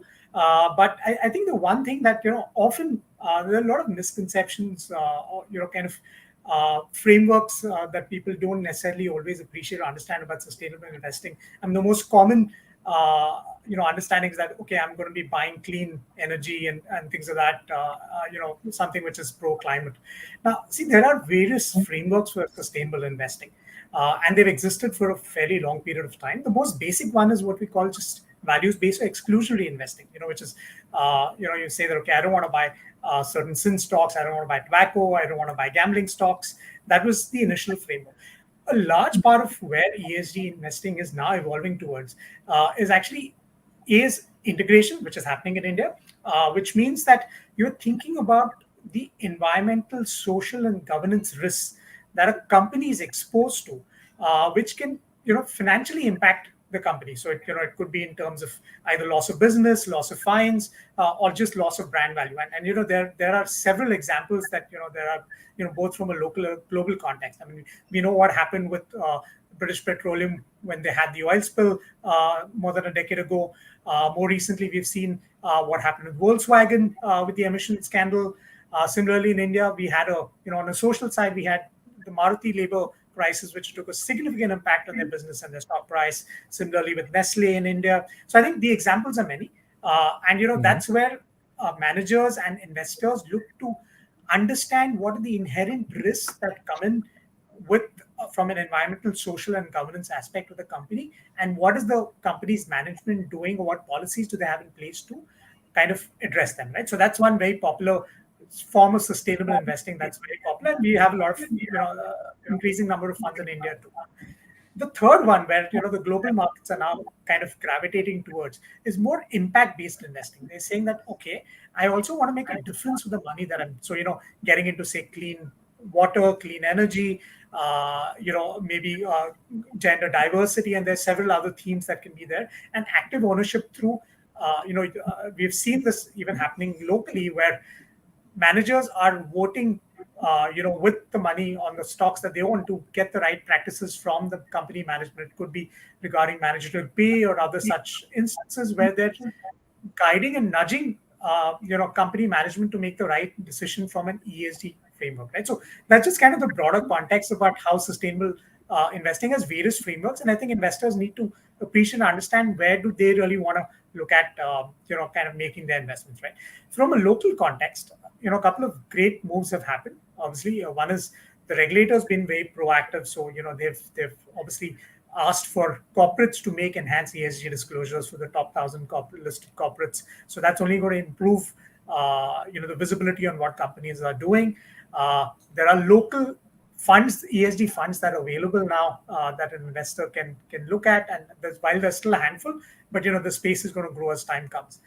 And third, more importantly, fund managers themselves, local managers, they've been doing this for actually, I would say, for a reasonable amount of time. The local Indian asset managers, they're already integrating this ESG, risk frameworks into the investment policy. So, earlier it was purely on a financial standpoint that, okay, I'm going to assess a company for its growth potential, profitability, margins, but they're also now increasingly assessing that, okay, what are these ESG risks that a company is exposed to, and what is the management doing to address them? Because if down the line, if they don't address them, it could have a significant financial impact, as I quoted some of the examples earlier. So I think that's the move that's happening locally.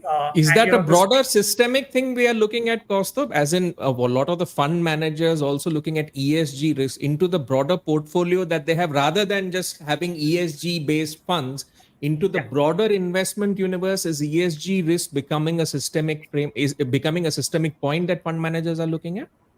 Absolutely. I think this, and even like I said, from a local context, for many years, obviously, governance has been a very key focal point for local managers. But for many, many years, even the E and the S side of things are increasingly being assessed and spoken about by several local asset managers. They may or may not have a ESG fund, so to speak, but they're, while it may not be fully integrated in the investment process, it's obviously it's a graded measure that you would take, and over the years you will see that being fully integrated. But they're definitely cognizant of this, because globally, asset owners and managers are already doing that for a long period of time, and I think Indian managers have also been successfully kind of integrating that quite well over the last many years. So I think this is only going to continue, and we'll come to a point of time where everything is kind of looked at with a sustainable lens. So you may not even have everything will be an ESG fund, or it'll be just like you look at funds fundamentally, you would do the same thing. But that's obviously some ways down the line, but definitely a popular trend. And just to quote some numbers, right? When I think about from a global context, there are close to about 5,000 asset owners and managers globally that are UNPRI signatories, and between them they have about USD 100 trillion in assets. Obviously, not all of them come with an ESG lens, but even when I look at public mutual funds, they've seen increasing flows, especially since COVID. Almost 1 trillion came into ESG or sustainable funds, since the COVID crisis globally. Europe leading the way, and currently the assets are in excess of about $2.5 trillion. So so it's a growing and a much needed addressable market, and I think India we're getting there. There could be a long runway, but definitely steps in the right direction. All right, let's consider the fact that if there are investors who want to be ahead of the curve and, of course, they want global exposure. Joydeep, let me bring you in to take this conversation forward from a broader lens rather than just ESG. For investors who are looking to diversify and have more global exposure and they're considering investing in international mutual funds, what's your thought? Because there are concerns of a global recession. So, how do investors navigate this landscape according to you? So, drawing from the earlier couplet, ख्वाहिशें दुनिया भर की है, वसुधैव कुटुम्बकम. So, talking of your earlier concern which you expressed, Gautam, on the recession, my individual personal view, the recession, if it happens, it will be a mild or technical one. And how or why I'm saying this thing. As of today, global central banks are hiking rates and they will hike for some more time. But maybe 6 months, 9 months down the line, they will pause. They will have to pause because they don't have the wherewithal to bandwidth to hike as much. And maybe somewhere down the line, maybe 1 year down the line, at least in the USA, they will actually cut rates. That is one about interest rates hampering global growth or leading to recession. Second point is about this Russia-Ukraine war and sanctions, which is the root cause for this high inflation as of today. Hopefully, somewhere down the line, people will find a face-saving solution. And as and when the sanctions start getting lifted, the impediments to global trade, which is happening and leading to high inflation, that should hopefully improve. And hopefully, the world should become a global better place. That's about the recession part of it. Now, coming to this point. Now, as I earlier said, allocation is always relevant. One is the broad allocation like equity, debt, gold, and other asset classes. And even within equity, we have domestic and we have international. Today, obviously, India is the growth story, the fastest growing major economy in the world. So allocate to India. 80% of your portfolio, 85% of your portfolio allocate to India. But there is a case for international global diversification also. So what is the logic?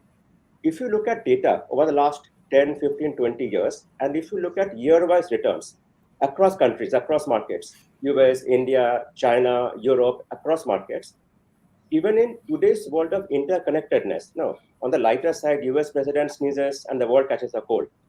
But to look at it seriously, even anything happening in the world, we get to know in 1 second, the world reacts. If you look at data, every year the winner varies. Some year it is Nifty, some year it is S&P Dow Jones, some year it is Euro stocks, some year it is some other market. So what I mean to say, it is not that there is a one winner every year, where the role of diversification comes in. So on the global growth, concerns are there, but maybe over a period, things will improve. What could be the other rationale, other logic to invest globally? If you have some plans abroad, maybe son, daughter, education, settlement, you may have any plans abroad. So how do you send money abroad? One is the LRS route, other is the mutual fund. Of course, subject to mutual fund limits and all those things. As long as limits are there, you can use the mutual fund route or you can use the LRS route. But diversification is always relevant. Today it may seem like IT is beaten down, global recession and things like that. But history shows that, like, as Amit said, technology fund was a boom at some point of time.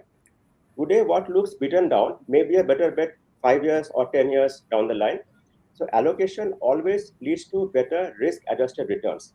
So that is the logic for investment abroad. India, yes, India is the growth story.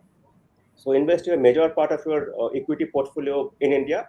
But yes, there is no harm in doing a bit of a allocation, because there are many growth stories abroad also. Like here we have the proven stocks like large caps, mid caps, small caps. Globally also, on one hand we have FANG and we have other stocks also which have growth potential. So as long as you invest in a good feeder fund or some other fund with a global listing across market, not just USA, Europe, China, whatever. Even China, today it seems like whatever issues they have, but you never know, 1 year, 3 year down the line, they may come back. So at that point of time, today's partial diversification of a portfolio will give you the end results. So that is the logic for global diversification. All right, Joydeep, just to add a point here, because there are limits to, say, investing in some of the US funds, which have been imposed by the regulator here. In that context, for someone who's, say, looking very US focused investing and finding they come up to these limits and want to, say, conserve their firepower, investment firepower, how are things looking for debt or fixed income investments in India, according to you? Okay. So firstly, on the limit thing, so ETFs are available. One can buy ETFs, one can use LRS. On the second part of your question, on the Indian diversification, debt investments today are much better than earlier. Earlier means, let us say, 1 year or 2 years ago. And what is the reason for that? 1 year ago, 2 years ago, if you look at the portfolio accrual levels, which is the portfolio YTM, was much on the lower side. If you look at it today, the portfolio yield levels, what we call carry yields, are much better than earlier. So if you invest today, you're in a much better platform than earlier. Next one, talking of the rate hike cycle, about the RBI. We are at the end of the rate hike cycle. On coming 8th Feb, we may have one more rate hike, 25 basis point, and if it happens, that should be the last in this rate hike cycle. So what it means is we are looking at stability in the debt market yields now. We saw volatility last 2 years, but we are looking at stability now. So what it means is if you invest in debt today, going forward over the next 1 to 3 years, we're looking at stable markets. Next point, possibility over maybe say 3 quarters, 4 quarters down the line, RBI may actually look at rate cuts depending on how inflation pans or inflation should pull down. And there may be a requirement of a rate support in India also in terms of global recession and all those things. So RBI may actually look at rate cuts, and if that happens, it will support growth fund returns. So there is a case for that also, and it's a good time for investment in debt funds now. Absolutely. Interesting. We truly live in interesting times considering how the rate cycles are panning out across the world. But moving the conversation forward, Amit, your thoughts on retail investors warming up to exchange traded funds? Your thoughts on that? So just to take what Joydeep was mentioning, Gautam, if I look at what you are wearing today, everything is made outside India. So when you are investing in any portfolios, you are buying commodities which are not made in India. I would differ So- from that. This is an India made tie. This is a Satya Paul tie, and I think this was a suiting bought from Raymond. So I'm all made in India, just to clarify. Okay, all right, fine. And the same will go with your car, I think, with your spectacle and with your Apple Watch in years to come. So That I would agree. the point being that when you talk of growth in India, you talk of sales numbers. When you talk of sales in India, it only means consumption. And when it means consumption, you look at anything what people today are buying, they are actually importing, and that is creating this inflation problem.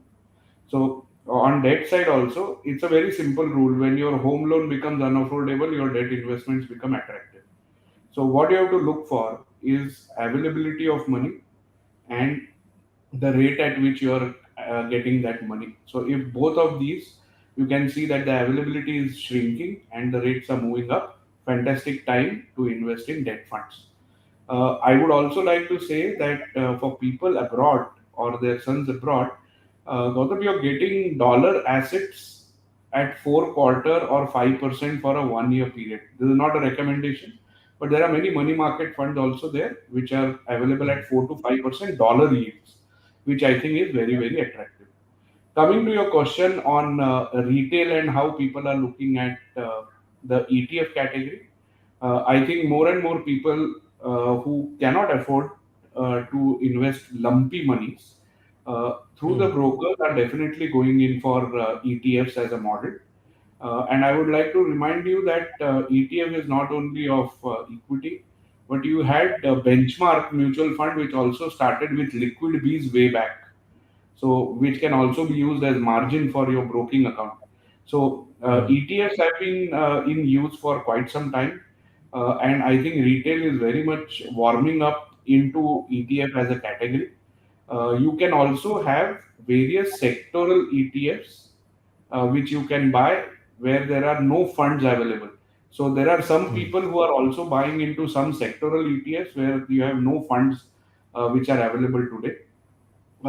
Like a auto ETF, you can buy, but you cannot buy it into index fund.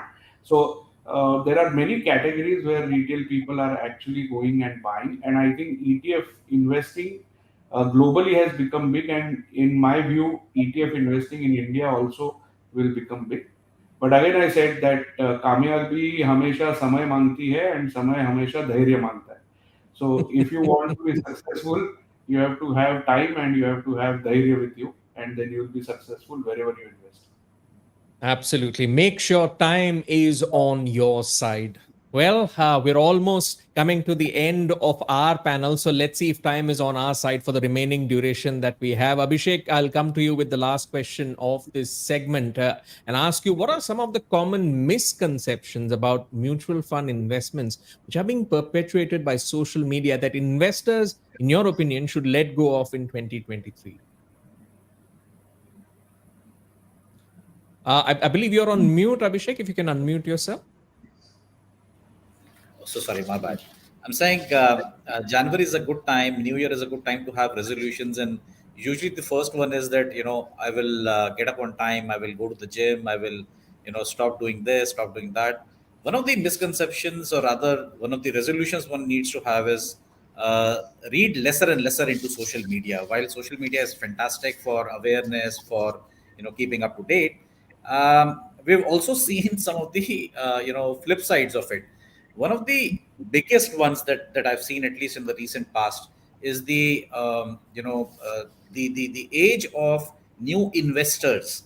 While it's fantastic that the industry has added phenomenal number of investors per month, there are more than 2 lakh demat folios getting opened for some of the large brokers per month over the last maybe about 2 years. The number of investors that we've added in the last or post COVID is more than what has been perhaps added in the last 20 years. But the problem with that is that the new financial influencer sort of model, the self professed Gyanis that we've seen, investors have started to think that investing directly, they can perhaps, and trading directly, they will be able to make more money in their than their respective jobs or businesses. Now, doing a business in the commerce world, starting up a business is not easy, but perhaps everybody can get into investment. And in their own assessment of their portfolio, less than 1% of active traders are making 7% or more. Now, and that's a bank FD. Now, the fact is, why are these so many guys going into active trading? The fact is that they are seeing it on social media. So and so stock made so much money, the next multi-bagger. The fact is that the top three companies of one business house constitutes more than 80% of total market returns. How many people are able to actually read, analyze, and figure out that the same business house is extremely underinvested by active mutual fund managers who have 20 years plus track records? There is a reason why that happens. There is an asset allocation, a strict risk control in portfolios that happens. Um, so one of the social media myths that I would want to say is that investors need to understand active trading does not really add value unless you are specially trained for it. The first point that I think Kaustubh had mentioned about was the number of people who are investing for short term versus long term. The more longer term investments that you make, you will actually end up adding value to your portfolio rather than active trading. The second, perhaps a big one, which has been around for a while, and as we step into a year which is a decade for the direct plans, there has been, I think, there was some report published how have direct plans fared versus regular plans. In the wake of saving that extra basis points on marketing and selling expenses, investors tend to sort of maybe underestimate the power of advice. Power of advice is not about really which fund to buy or which stock to buy. It is sometimes also about managing your own behavior. Why do you go through 12 years, 15 years of school, college? Because somebody else is trying to instill a sense of discipline in you. You get up in the morning, go to school at 8 a.m., you come back at 2 p.m., you spend X number of hours sitting in a school chair or something. Now, the reason for doing all that is there is a discipline that you require, and somebody else only can perhaps build it for you. And which is the difference that you need to understand between a direct and a regular. So unless you believe that you are able to, or you know your strengths, your behavior, it's perhaps better that you understand the difference between that direct and regular. An advised portfolio has generally done better than a direct portfolio. Why? Because of the simple behavior bias that we've seen. Somebody had mentioned about, I think Amit had mentioned that the last time round, the top selling fund was an IT fund or a technology fund or a digital fund. Perhaps this year it might be gold funds, just because investors are coming, DIY investors are coming and seeing last 1 year returns, last 3 year, 5 year returns. But the fact of the matter is, this is what advice does for you. So please be aware, please research well, please take advice if you need, and then invest. I think timing is not something that you can do, because if you were able to do that, you would have become an investor before you became a businessman or a service professional or something. Um, uh, Take advice. There are advisors, there are IFAs, there are banks, everybody who's doing it. They're trained professionally to do that for you. So these are the two myths, maybe in the interest of time, that I would probably want to limit myself. All right. Gautam, Don't get swayed by. Gautam, one thing which Yes, Amit. Abhishek said, I 100% agree. Abhishek, just to add to what you said, Twitter actually makes you think that you are wise. Instagram makes you think that you are a photographer. Facebook makes you think that you have very much a lot of friends, and direct investor thinks that he has saved a lot of expenses. Let me tell you only one thing: the wake up is always tough, Gautam. In all of these, whether it is Twitter, Instagram, Facebook, or direct investor, the wake up is always tough. So that's why you need somebody to handle. Absolutely. Don't get swayed by hashtags. Do your own due diligence. And to Absolutely. take a storybook analogy, if you look at the social media universe, and you ask the question, mirror mirror on the wall, who's the smartest of them all? The ones who do the due diligence, the ones who do the research, and who take the right kind of advice, they are best placed. They are the smartest of the lot. Who don't get swayed by the herd mentality or run in the bandwagon of these new and upcoming investment opportunities. Well, we've had lots to discuss in this panel on emerging trends in the mutual fund space. Joydeep, I have about 15 to 20 seconds left for you to sum up things. Amitabh said, कोशिश कामयाब होती है. In investing, career कामयाब होती है. That's all. All right. On that note, we'll wrap up our panel on emerging trends shaping the mutual fund space, and indeed with paradigms of fund management evolving rapidly and product offerings by industry players becoming diverse. Staying up to date can help you make more informed investment decisions. And to that effect, I'd like to thank the panel for providing as much information and insights as they could to our viewing audience to make the right decision. Thank you so much for being part of this panel. All right, let's move on to the next item in the agenda. We've also been speaking on inflation, and remember, inflation impacts every aspect of our finances. And to have a fruitful investment journey, now it is important to have a clear understanding of how our financial situations, they change with ebbs and flows of the inflationary curve. So for our viewing audience, here's a short video to help you get a clear picture of the impact of inflation. Inflation is the rise in prices for goods and services over time. It affects you by reducing the purchasing power of your money over time. This means as time passes, you pay more for the same essentials such as food, clothing, housing, transport, etc.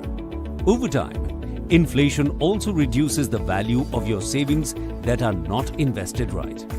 Here is the impact of inflation over the last 25 years, explained using the cost of groceries. Imagine a typical family of 4, 2 parents and 2 children in the year 1997. Assume they spend 1,000 rupees on their groceries every month. Here is how that cost would change due to inflation. Notice how the cost rises year by year. From 1,000 rupees in the year 1997, it has become nearly 5,000 rupees in the year 2022, which is a 5 times increase in prices. In 2022, you pay nearly 5 times more money compared to 1997 for the same goods and services. As a result, the value of your saving of 1,000 rupees in 1997 would be roughly 1/5 or 200 rupees in the year 2022. Let's see how this will change in the next 25 years by taking the same example.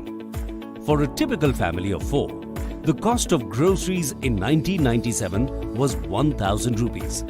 In 2022, it is nearly 5000 rupees. Assuming a 6% rate of inflation, let's see how this cost would change over the next 25 years. Notice how the cost rises year by year.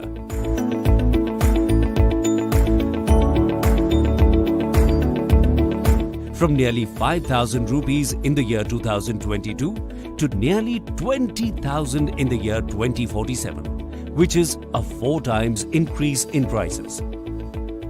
In 2047, you could pay 4 times more money compared to 2022 for the same goods and services. As a result, the value of your saving of 5000 rupees in 2022 would be roughly 1/4 or 1250 in the year 2047. As the cost of living goes up, your savings might not be able to fulfill your dreams of buying a car or a house. They might not be enough for a comfortable life. But don't panic yet. There's a way to protect your savings against inflation. You can lessen the impact of inflation by investing your savings right. Invest regularly, invest wisely in this Nivesh ka Amrit Kaal. Mutual fund investments are subject to market risks. Read all scheme-related documents carefully. Indeed, invest wisely and always keep your eye out on the inflationary trends which are playing out. Lots more to discuss, lots more coming up here on the Nivesh Mahakumbh 2023. Next up is a special fireside chat on the investment mantra in financial markets. Stay tuned for that.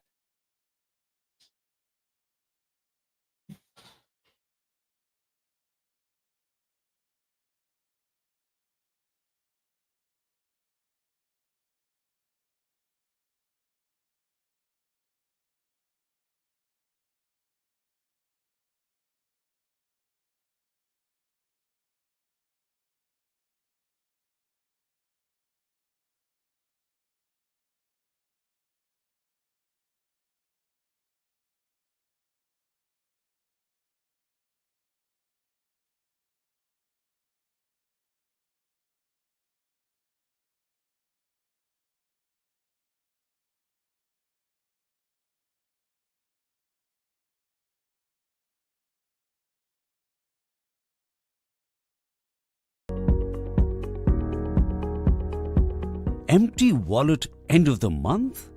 Are you actually earning less? Or do you seek instant gratification? Meaning spending all your money to satisfy your present desires and needs? Here is a possible solution to the empty wallet syndrome. Delayed gratification. It means keeping your present expenditure in check for a better tomorrow. Here is how you can use it. By adopting budgeting and financial planning. Budgeting helps you to plan and analyze your spending, while financial planning can set you on a path to financial freedom. One of the ways you can do it is the 70-10-10-10 rule. Imagine your earnings as an overloaded pizza with 10 slices. 7 slices out of 10 are for your living expenses, such as food, EMIs, rent, and all the other essentials. That leaves you with 3 slices, roughly a third of your income.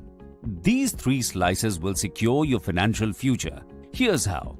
The first slice is your active savings of funds you have available for unforeseen expenses and emergencies. Slice 2 is your passive savings for investments and long-term life goals like retirement. The last slice is the debt fund that you can use to repay loans and credit card bills. By budgeting and financial planning, your wallet can be full again and you can be financially secure. The time to invest is now. This is the Nivesh ka Amrit Kaal.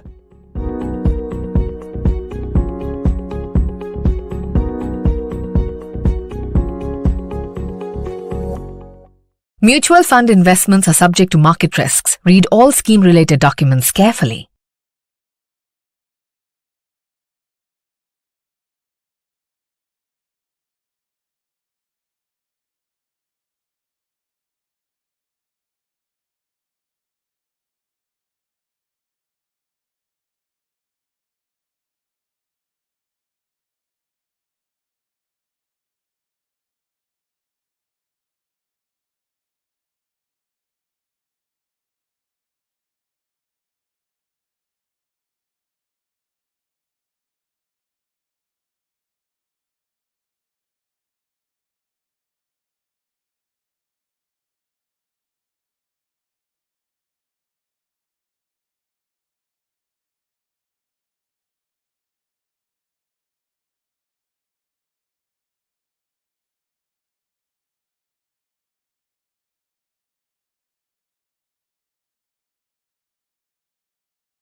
Welcome back to the Nivesh Mahakumbh 2023 special presentation. And indeed, we have a special conversation lined up for you in the next segment of the Nivesh Mahakumbh. Up next is a fireside chat with Mahesh Patil, the Chief Investment Officer at Aditya Birla Sun Life AMC Limited. And to set the context of our conversation, with central banks across the world simultaneously hiking interest rates to rein in inflation, a global recession storm appears to be brewing on the horizon of 2023 as per the IMF and the World Bank. So until now, India's economy has demonstrated significant resilience in 2022 in the face of the turmoil in global markets, which has been emanating from, say, the Russia-Ukraine war, the surging commodity prices, and of course, the tightening global monetary policy cycle. But India may not be completely unscathed from the ripples of the global recession in coming months. And for many investors, especially new entrants to the arena of investing, dealing with market volatility arising out of these scenarios like these, they can seem too daunting. So in this segment, Mahesh will highlight the investment mantras that investors should keep in mind to have a smooth investment journey in the coming year. Mahesh, great to have you back again on the Nivesh Mahakumbh, and looking forward to your mantras of success for our investing audience. Let's begin by asking you, what are the takeaways for the investor community from 2022, the lessons that they should learn? Yeah, thank you. So this year, if you look at, is a period, calendar year 23, is going to be a period where you will see a lot of asset classes actually moving in a narrow range in terms of returns. I mean, last year, if you look at the lessons from last year, would be that we saw huge amount of uncertainty. If somebody had told you that there would be a war, Russia-Ukraine war, there will be unprecedentedly high inflation. U.S. hike in interest rates, okay, will be at record levels, and there will be a kind of a global slowdown or recession in the near term. In that scenario, you would have thought that the markets, okay, would have given negative returns, and indeed, so actually, a lot of the global markets gave pretty negative returns. India market was still slightly positive. So I think one thing that learning is that while the sentiments and there'll be a lot of noise around, but if your fundamentals are good, then you should do well. So I mean, reacting on those news, if somebody had sold early, then probably he would have missed out on the market in the longer term perspective. So that's I think the key learning. I would say that volatility and uncertainty, despite that, India actually has emerged very strong. I think the India growth story overall is looking very good. So you talked about decoupling, right? So Indian economy in this whole crisis is looking fairly strong. It's more driven by domestic demand, which is there, and a lot of factors, okay, which were hurting the economy the pre-pandemic. A lot of sectors are now looking up. So and also for India perspective, if you look at commodity prices, right, which rallied because during the Russia-Ukraine crisis, I think that has now kind of come off.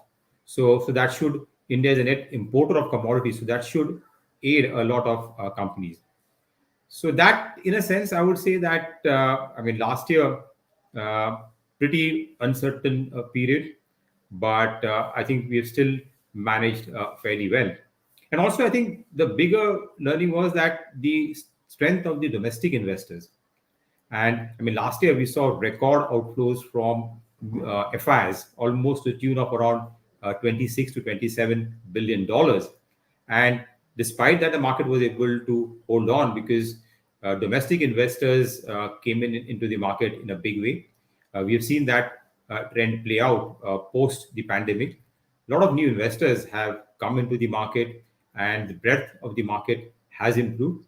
So I think that brings a lot of stability to the market. So it's not like a driven by one force, okay, which was foreign financial investors, which is to really keep the market very volatile. So I think the emergence of domestic investors and also in large size is also one of the key highlights of last year, I would say.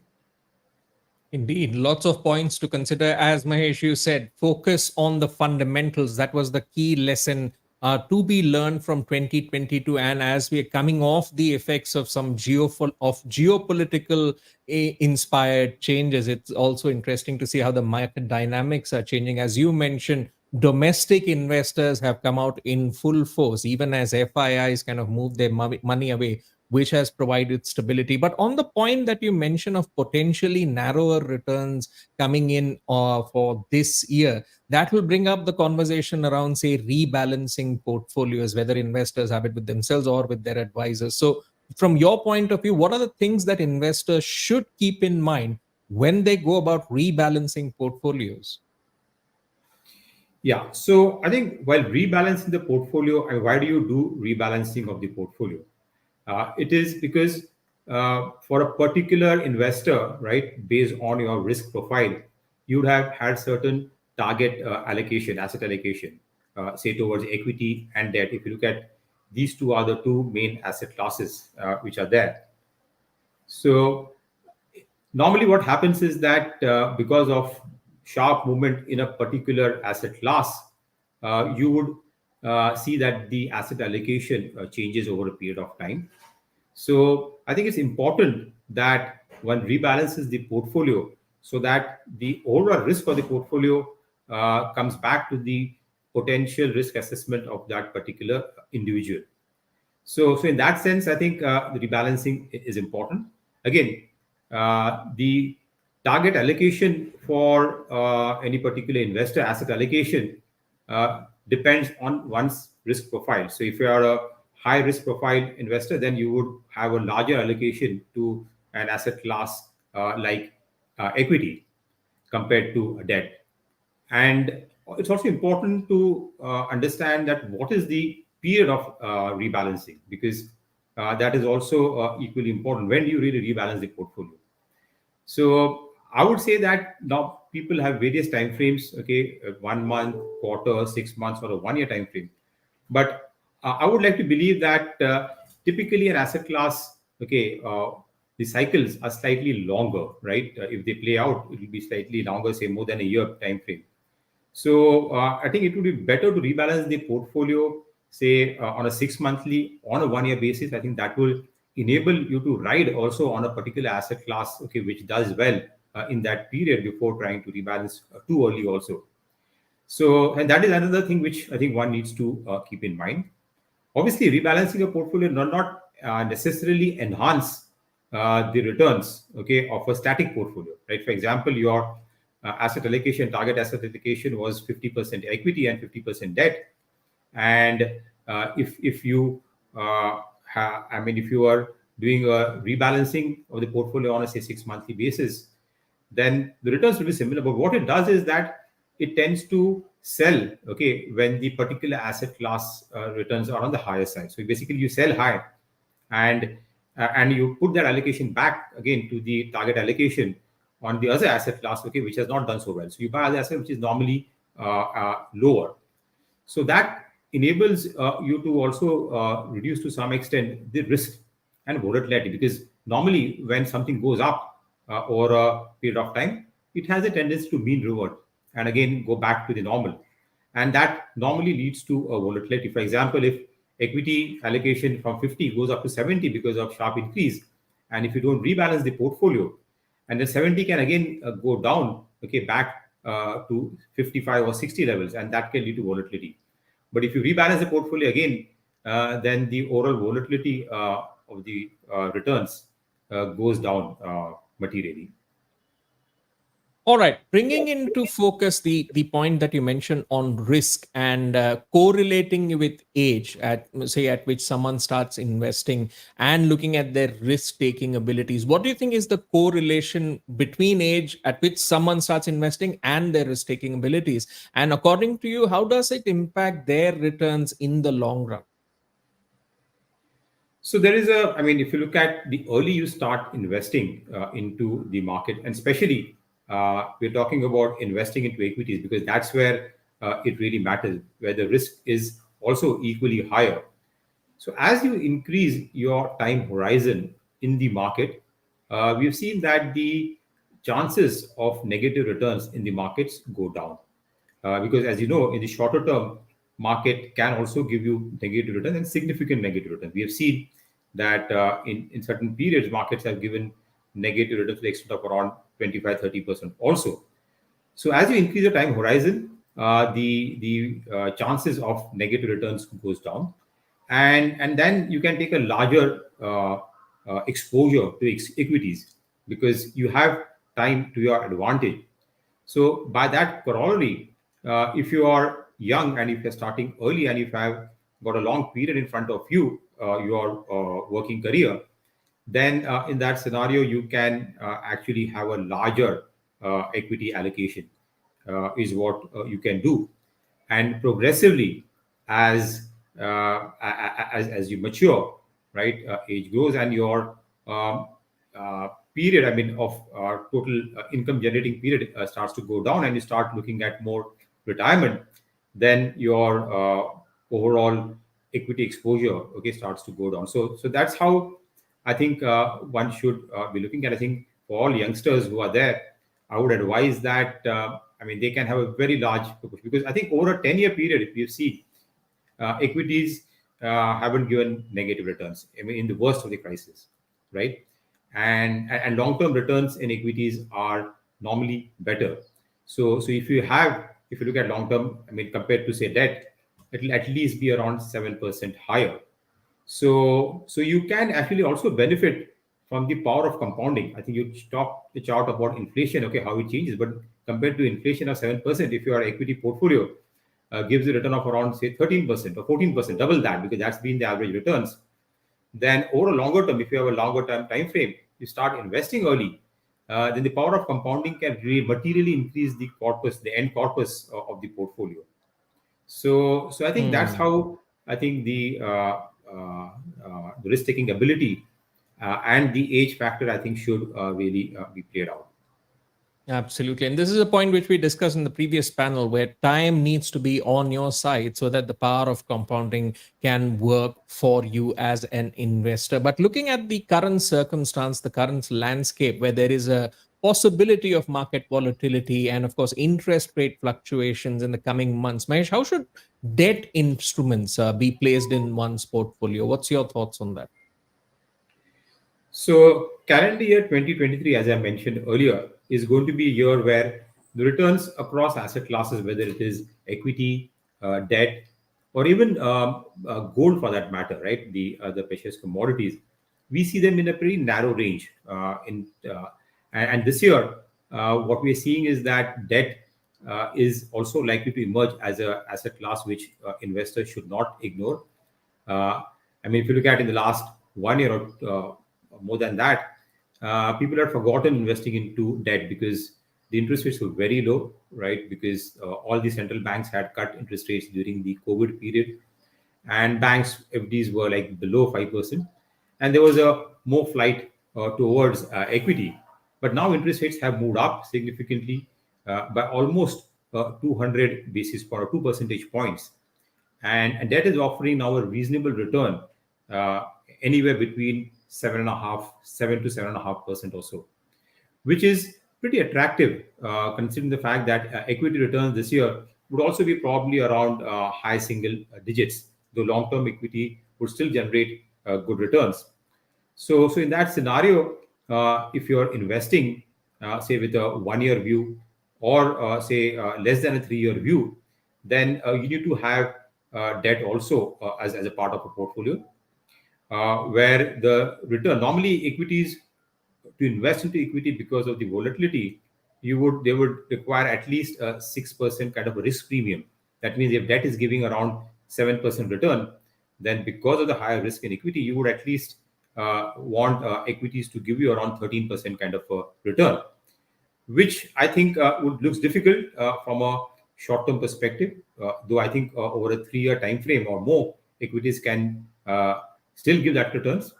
So I think in the current scenario, a balanced approach towards asset allocation, and within that, debt is important component because debt provides stability to the portfolio, because I mean, there in that we've seen that the downside is very limited.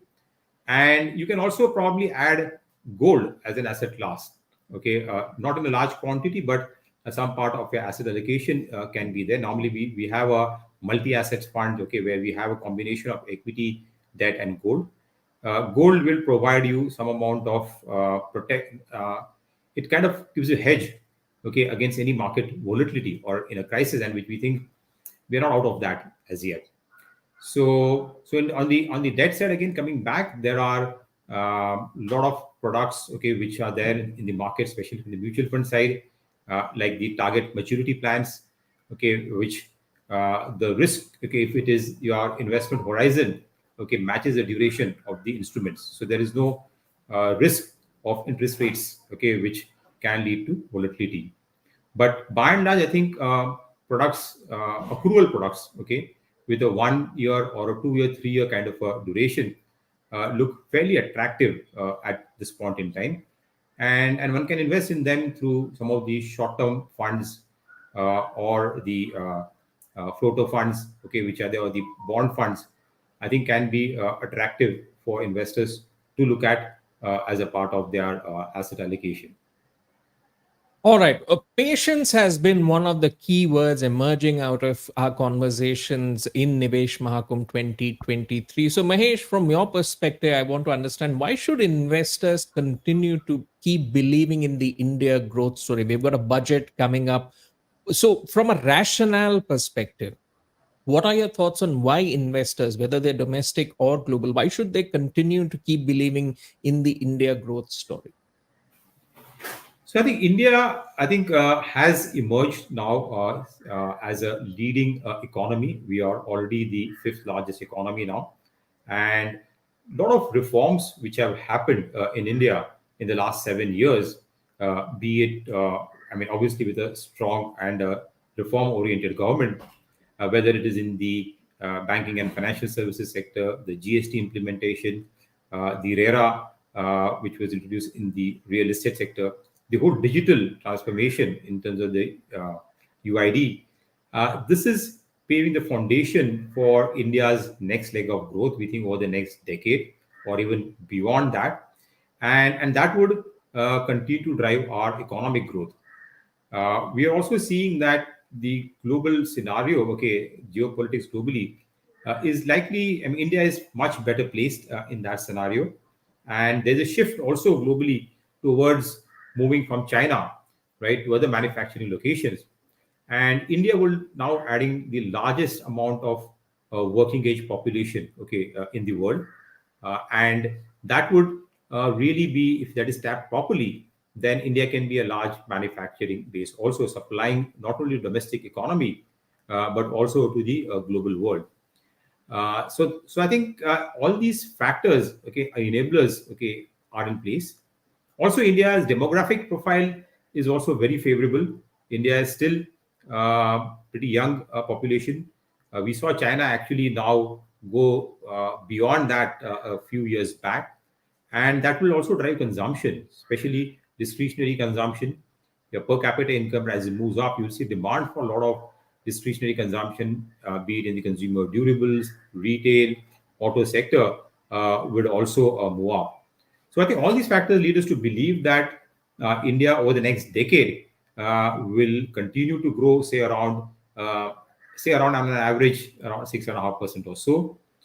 It could be even higher if there is support from the global economy, which we are seeing this year is going through some of a challenge. And India will become the third largest economy by 2023. And if that happens, automatically companies will do well, right? Because companies' earning growth are in turn dependent on how the economy does. And if that happens, then markets will also do well over the longer term. So I think that this is a time where India should not lose. If we have political stability, as you talked about elections, which are there next year, we have budget also, which is there. Hopefully, the budget will try to stimulate domestic consumption, because that has still recovering from the pandemic, especially rural consumption. And if that gets boost in this budget, you will see the recovery in India, okay, can probably be much, much better. All right. Another point highlighted in some of the earlier conversations was that investment in these times, especially considering the volatile times today, investors in India especially need to be more strategic in their thinking versus tactical. What are your thoughts on that? So I would tend to agree that because uh, tactically it's very difficult to predict, okay, which asset class will do well, because there's too much uncertainty. As I said, there are too many variables which are there, and trying to, and a lot of, even within equity we see a lot of sector rotation is happening. So taking a tactical approach might not be the right one, because many times what happens is that how you expect the market to react to a particular situation, okay, is not exactly what it happens. Market probably does the other way around, and that would mean that you will not be able to always get it right.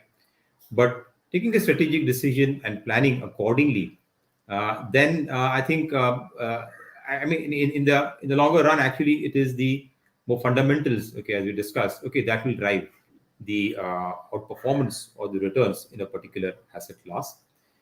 And if long-term outlook, say for example, say in equities for that matter, as I said earlier, is looking good, then you don't worry about too much what's going to happen in the next 1 year. I mean, next 1 year could be, as I said, year of pretty muted returns for equity, but that should not really change your long-term goals, right? What you're planning to save and invest for your needs, say 10 years down the line, I think that should not really bother because of any kind of short-term movements, and one should not tactically change the portfolio because of that.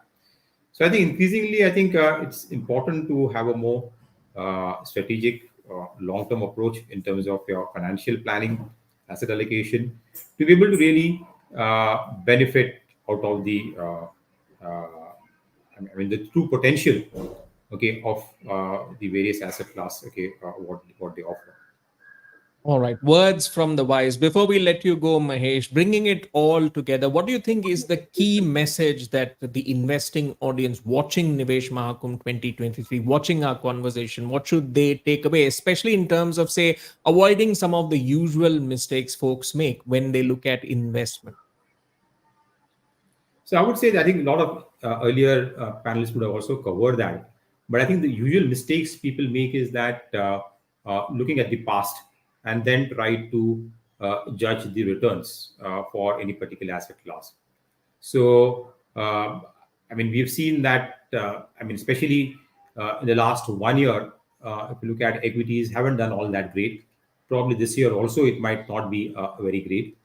But that doesn't mean that the long-term returns for equities really change, because we see time and again, despite various crises, markets tend to deliver those returns. So I think don't look at the past and try to make your future investment decisions. Believe, I think, stick to your asset allocation and do regular rebalancing.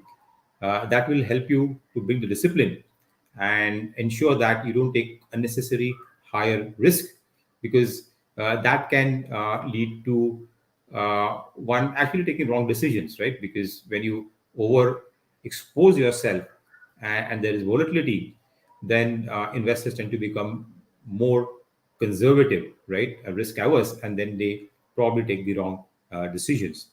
So and have a slightly long term approach, right, because that will take away the fear of volatility in returns because of the market factors. So I think three will be the key takeaways I think I would like investors to take away. Well, thank you so much, Mahesh. Indeed, patience and discipline. These have been the key words which have been coming out of our conversation so far. And thank you, Mahesh, for simplifying investment mantras that all of our viewing audience can make use of in the coming year. Thank you so much for giving us the time here on this fireside chat. Thank you. It was a pleasure. Thank you. All right. Well, volatility indeed arising out of domestic and international issues will always be one of the main characters in our financial journeys. But Knowing how to respond to it without getting overwhelmed can ensure that we do not get sidetracked in the plot. That's the message coming out of this special fireside chat during Nivesh Mahakumbh 2023 with Mahesh Patil. Up next, of course, we have a planner lined up on planning for your goals and estate planning. And we will have a stellar lineup of speakers lined up for that as well. But before that, here's a video for you to view.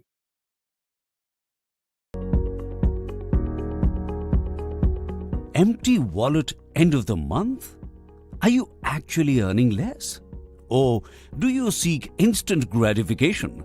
Meaning spending all your money to satisfy your present desires and needs? Here is a possible solution to the empty wallet syndrome. Delayed gratification. It means keeping your present expenditure in check for a better tomorrow. Here is how you can use it. By adopting budgeting and financial planning. Budgeting helps you to plan and analyze your spending, while financial planning can set you on a path to financial freedom. One of the ways you can do it is the 70-10-10-10 rule. Imagine your earnings as an overloaded pizza with 10 slices. 7 slices out of 10 are for your living expenses, such as food, EMIs, rent, and all the other essentials. That leaves you with 3 slices, roughly a third of your income. These 3 slices will secure your financial future. Here's how. The first slice is your active savings of funds you have available for unforeseen expenses and emergencies. Slice 2 is your passive savings for investments and long-term life goals like retirement. The last slice is the debt fund that you can use to repay loans and credit card bills. By budgeting and financial planning, your wallet can be full again and you can be financially secure. The time to invest is now. This is the Nivesh ka Amrit Kaal.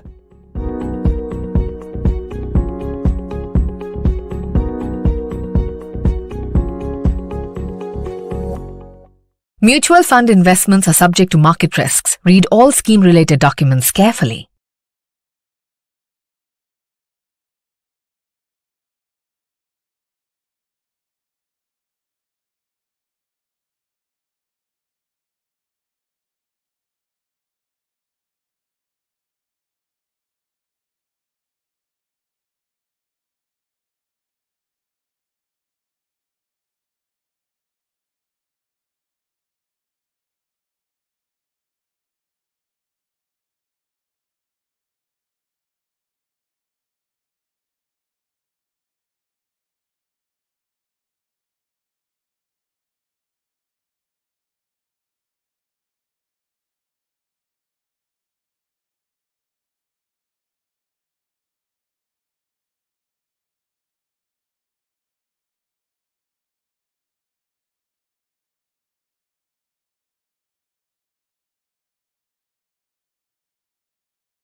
Welcome back to Nivesh Mahakumbh 2023. Coming up is a panel on planning for your goals and estate planning. Let me sort of paint you a picture, because planning brings to your attention the vast realm of possibilities that exist and how you can tap into those to bridge the gap between where you are and where you want to be.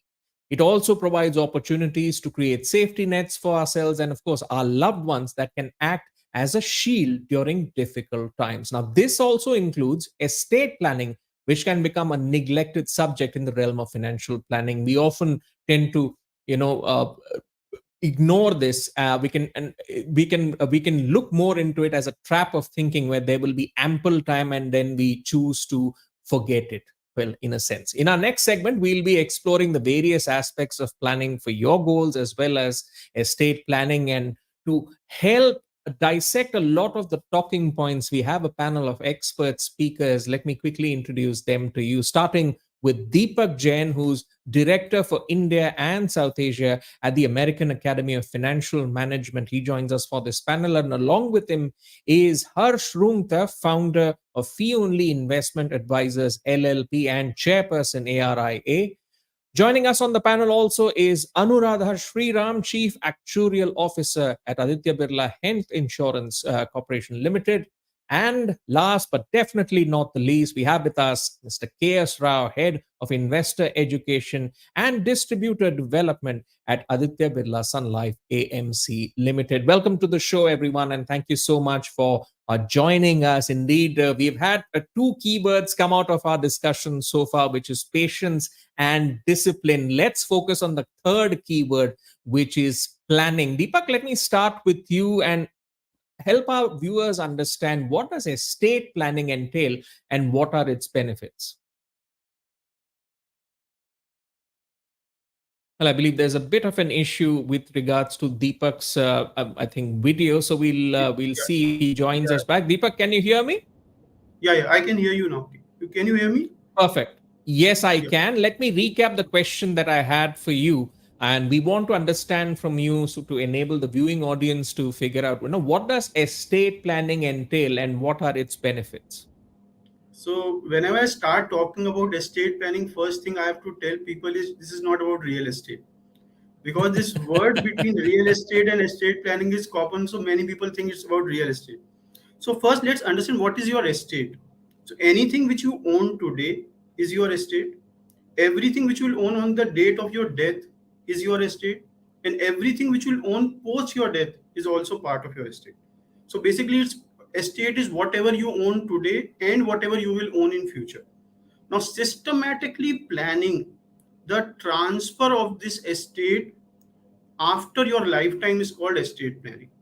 And to understand what is estate planning, I'll just ask some questions to the viewers. First is, do you want to retain control over your estate and assets till you are alive? The second question is, in case you become incapacitated, you are in coma, you are mentally incapacitated, would you still like to take care of yourself and your loved ones, at least financially, if not physically? The third question is, do you want that after your death, your property and assets are distributed as per your wishes and desires? That means it only goes to people you wanted to go, at the time you wanted to go, in the manner and mode you wanted to go, and and and in the amount you wanted to. And the last question is, do you want to ensure a easy and peaceful transfer of your assets after your death? Do you want that your next generation gets these assets easily without going to court, visiting lawyers, having a ill will between the inheritors? And if your answers to these four questions is yes, then you need to worry about estate planning. Because estate planning is the only way to ensure that the answers to these four questions becomes yes for you and your family. So each one of us, irrespective of their amount of wealth, life stage, or social uh, status, needs estate planning. Now the question is, what does estate planning entail? Now, when I talk about estate planning, first let's talk about that it's not only about wills. Generally, people think I make a will and my estate planning is done. It's not that. Estate planning has many other document and tools apart from wills. So I'll just to brief it, I'll talk about four essential documents which each one of us should create so that we are ready with our estate plan. First is a will. So will is a simple document which tells what you want your assets to be transferred after your death. So how do you desire your assets to be transferred after your death? If you give a legal declaration of that, that's called a will. and it's the most common document, although will has many demerits which needs to be looked as per your requirements. The second document which each one of us should create is something called a letter of guardianship. So many of us have minor children, and in case both the parents pass away, their guardianship of the child has to be given to person which the parents want, and this is a document which allows you to do that. Third is a situation where suppose you become incapacitated, you are mentally disabled, etc. Now, in such situations, who would be able to access your singly owned bank accounts, singly owned mutual fund holdings? If you have given a property on rent, who will be able to take rent on your behalf and renew this rent agreement? So for this, we create a document which is called financial durable power of attorney for incapacitation, which basically is a document which allows somebody to step into your shoes and do what you want them to or what you allow them to do with your assets in case of your incapacity. And last document is something which is called a living will. So it is basically a document which takes care of your end of life wishes. So suppose you are on a ventilator for more than 15 days and there's a less than 5% chance of your revival. Now, in such situations, apart from your wealth going to a doctor or nursing home because of the medical cost, there's also a risk of the pain you bear during these terms. So recently, Supreme Court allowed in a landmark judgment a very important document called Living Will, where they said right to die with dignity is the fundamental right of every Indian. And for that, you can create a document which is called Living Will, which allows somebody to turn off that ventilator if you allow them to do so. So these are four essential documents which each one of us should have. And in the end, I will only ask people one question: if you die today, what would you leave behind for your children and family? An inheritance or a mess?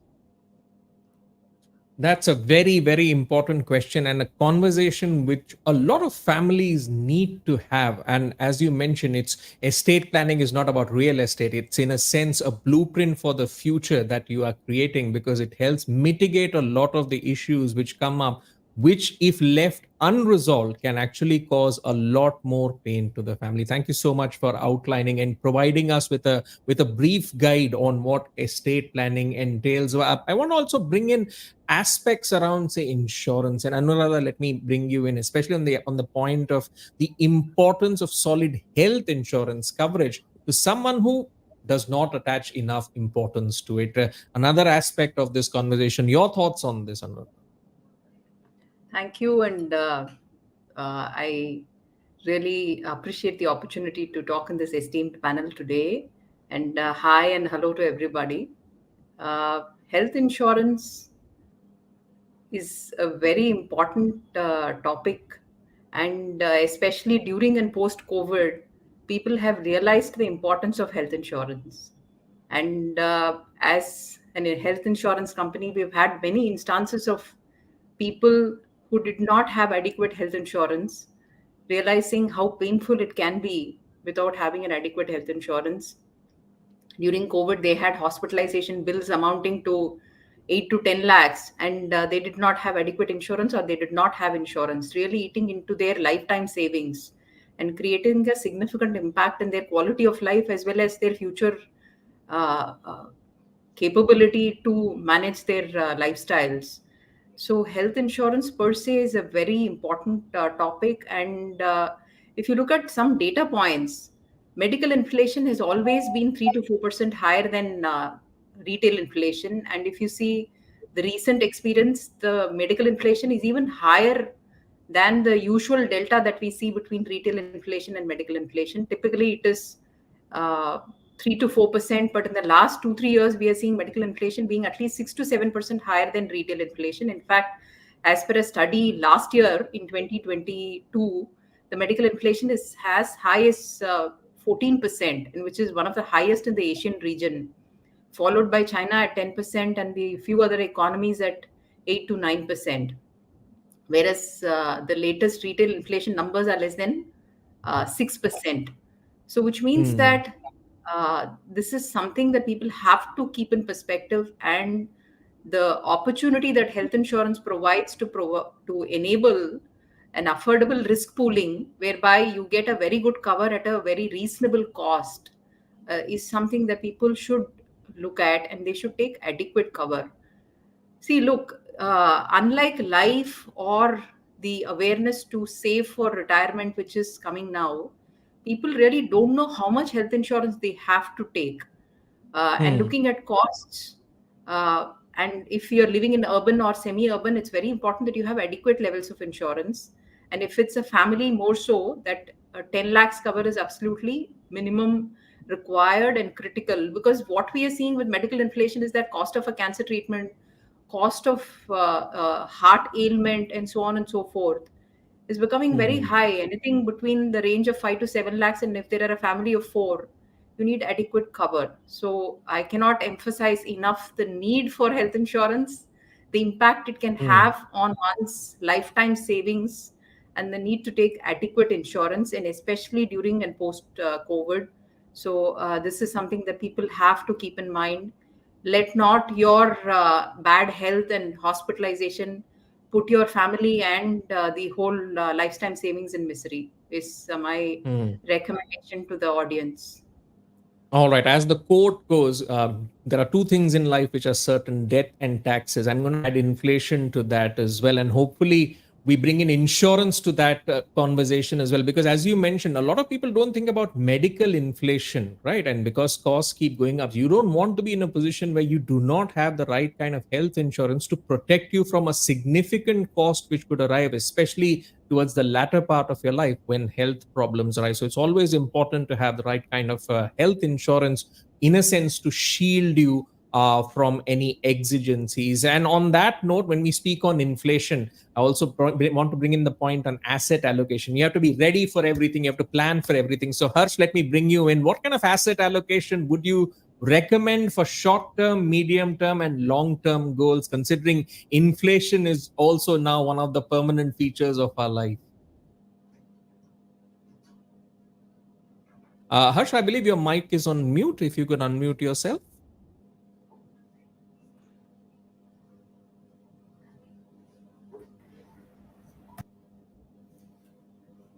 All right, we'll get Harsh back in to talk about asset allocation. I believe we've got some video issues. We'll get that sorted out, and we'll get Harsh talking about asset allocation and his recommendation for short term, medium term, and long term goals. But in the meanwhile, Mr. Rao, till the time Harsh is back, I want to understand from you what are some of the common mistakes that investors make when, say, they invest for retirement. You've had extensive experience in this space, Mr. Rao. So take us through the common mistakes that you've seen. We'll get your viewpoint, and Harsh, after Mr. Rao finishes, I'll come to you with the question. Thank you so much again. Thanks, Gautam, and indeed glad to be part of this panel. Before even thinking of the mistakes, I was a little worried and concerned, because when Deepak started with a scary death, how it can be without your estate, and Anuradha says, how life can be difficult if you are not insuring right for your health. And then I can only say I remember my father used to quote for me when I moved from the government job to the private sector. That time my father said to me, "Beta, you are leaving the job, this jahan pension tha. Abhi you are going to a place where there is no pension, but you only have a tension." And and if you are not planning for your retirement right, you always have this tension. And there are two ways I deal your question on two angles, Gautam. One at the investment much before you are retiring. Second is investment after your retirement. Retirement is one subject which is most important. Every one of us understands, but many of us will never focus, because this will come at a very long time. And this one goal, which there is no fund, none of us can get a loan for funding our retirement. What exactly happens is, this is a place we think retirement will happen one day, but that day will suddenly will come and you don't invest. Means most of us will have the first mistake I will say is we fail to have a solid plan at the early stage of life. And that's where we have an advantage when you plan early. If you can taking the advantage of the time where the power of compounding can work. Earlier in the conversations at Nivesh Mahakumbh, we were talking about how the power of compounding can work. You can create a true wealth when you start at an early stage of your life. And once you fail to have a plan, then if you are not taking the time, and then another part will come is you are not investing regularly. At that point of the time, I've seen many of the investors, though they will have a plan for the retirement, and that money can be used for something else, and it can be easily postponable. And then the second segment of the investment is for the retirement. The biggest myth and mistake is we underestimate, because retirement planning is of multiple variables and multiple assumptions. If one assumption can go wrong, then everything can go wrong, and one variable you are not considered, then everything can go wrong. That's where either you are underestimating the cost of retirement or length of your retirement. Like earlier when Deepak was talking about the estate planning, we all would like to live longer. I mean, myself and Deepak, we do a lot of these sessions on will writing. I say during our life, we have a will, WILL, will to live. But and everyone says, I wish I will live longer. But post life, you need to have that will where you can take that assets. This is where the retirement planning rarely taken.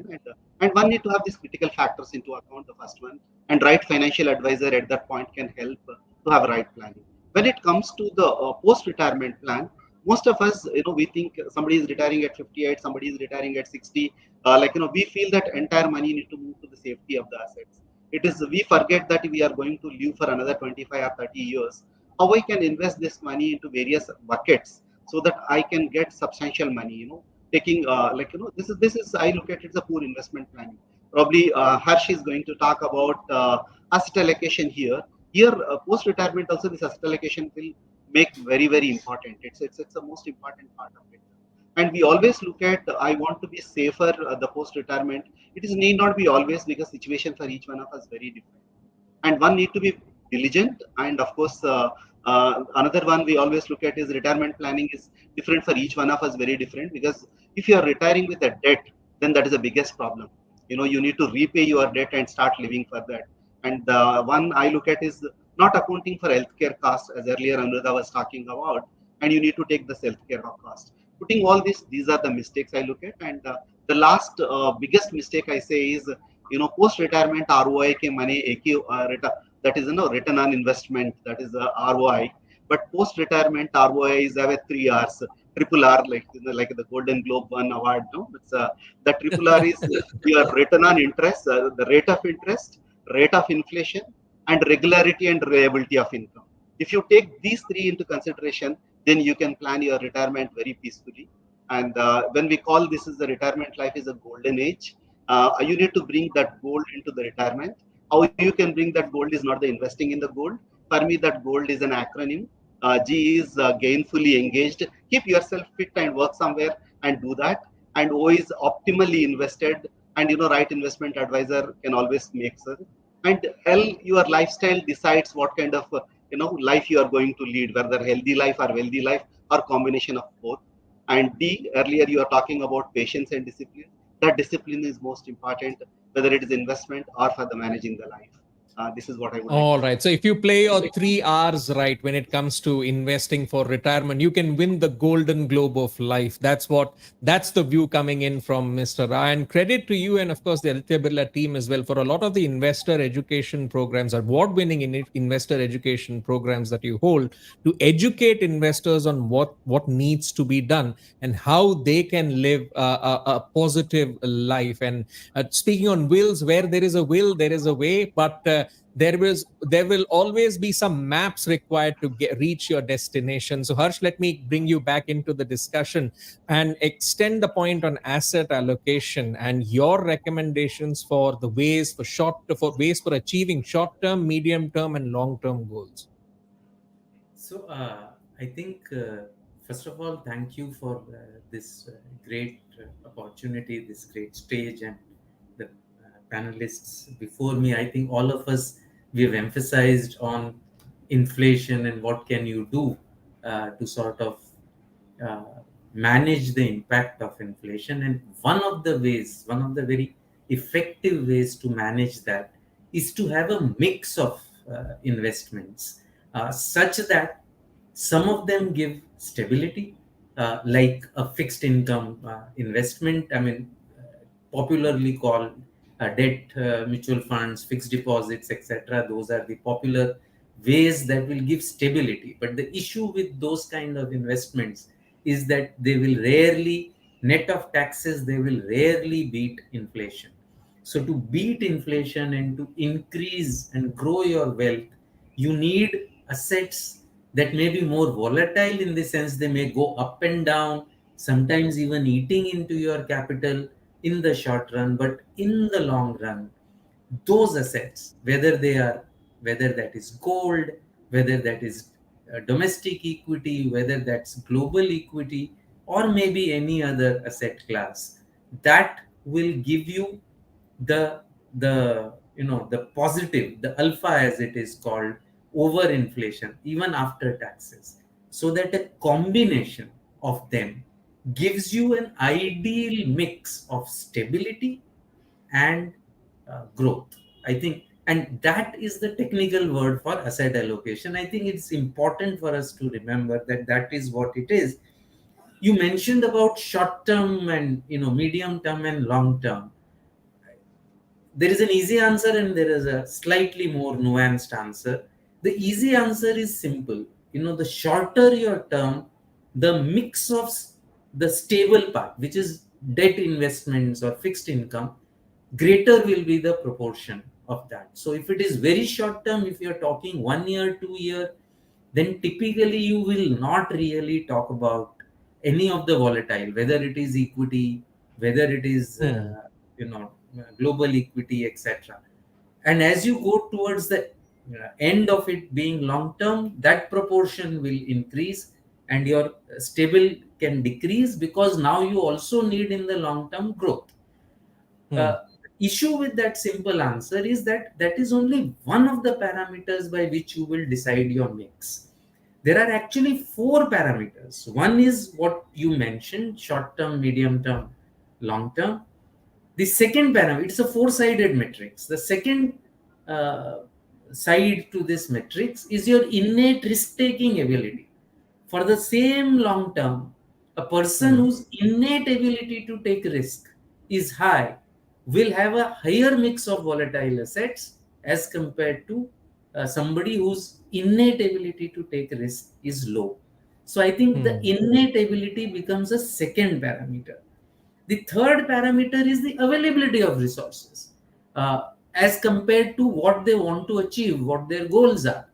If you have enough resources available for your goals, then you need not take higher risk, and therefore you can have a higher proportion of stable assets like debt mutual funds, versus those, other things remaining equal, whose resources are relatively low as compared to their goal requirements, and therefore they need to have a higher mix of volatile assets like domestic equity, global equity, and gold. And All right. only the fourth one basically is when your goals fall due. So I think it is a mix of this that will enable you to decide the proportion. A lot of our time, I think, when a client expects a lot of time to be discussed on, is this scheme right, or is this equity right, or is that right? I think what people forget, that 90% of financial planning is basically deciding what you want to do, getting to your goals, and then based on that, deciding on your asset allocation. I think the So you would balance. say look at the dish versus looking at the ingredients, right? You don't focus on the ingredients, you focus on the dish that you are going to eat. And it's that mix, that coming together, the confluence of various ingredients which form the right kind of dish for any individual, whether they are starting out their investing journey or whether they're in a retirement phase. I'm going to take that conversation forward, and Deepak, bringing you in, because there are a lot of preconceived notions around investing for retirements have also changed in a sense. Earlier it was all debt, debt, debt. Can you elucidate on a few new age investment classes that are suitable now for retirement investing? So before I talk about whether they are suitable or not, let me tell you what are the options available. Because suitability is very personal in nature, and on a forum like this, it cannot be general. We have 10 minutes left in the So panel, when so we I'm talk going to about give you 2 minutes retirement, overall. basically, as Rao sir said, okay, so I go directly to the investment products which are available. So one are REITs and InvITs, right? Hmm. These are real estate investment trust and infrastructure investment trust, which are basically pool of real estate or infrastructure investment. You can own a share of that, and you can get returns out of it. Second is a product called alternate investment funds. So these are non-traditional investment options other than equity and debt, which are like private equity, hedge funds, etc. Third, which you can consider for your post-retirement needs, is something called immediate life annuities. So we say in retirement there is something called your survival expenses, and you should match them with products which you cannot outlive. And immediate life annuity is one of the product. Another post-retirement product which you can look at is something called a reverse mortgage, where basically most people build their biggest asset would be their home, and they can monetize this home and convert this home into regular income by mortgaging it to a bank, and the bank pays them regular money. So seeing the paucity of time, I'll rest my case here, but all of these you should uh, very professionally get looked and take call on these. Many of these may or may not suit you. Absolutely. The suitability is what's important, but it's impressive to see the gamut of investment classes which have emerged for our viewing audience who might be looking into retirement investing as well. So, as the universe expands, the options for our investors grow. But as Deepak mentioned, always get the right kind of advice and know the suitability of the investment products to achieving your goals. Let me flip the coin, so to say, and let's look at the other side, which is the health insurance aspect. And Anuradha, to bring you in, what should our viewing audience be looking at before, say, buying a health insurance plan? And what are the different categories that are available? Deepak kind of nicely outlined the new investment classes. I want to know from you the health insurance side of things. What are the options available for our viewing audience when they approach it? Sure. So the first layer of protection that a person should take for health insurance is hospitalization cover, because Hmm.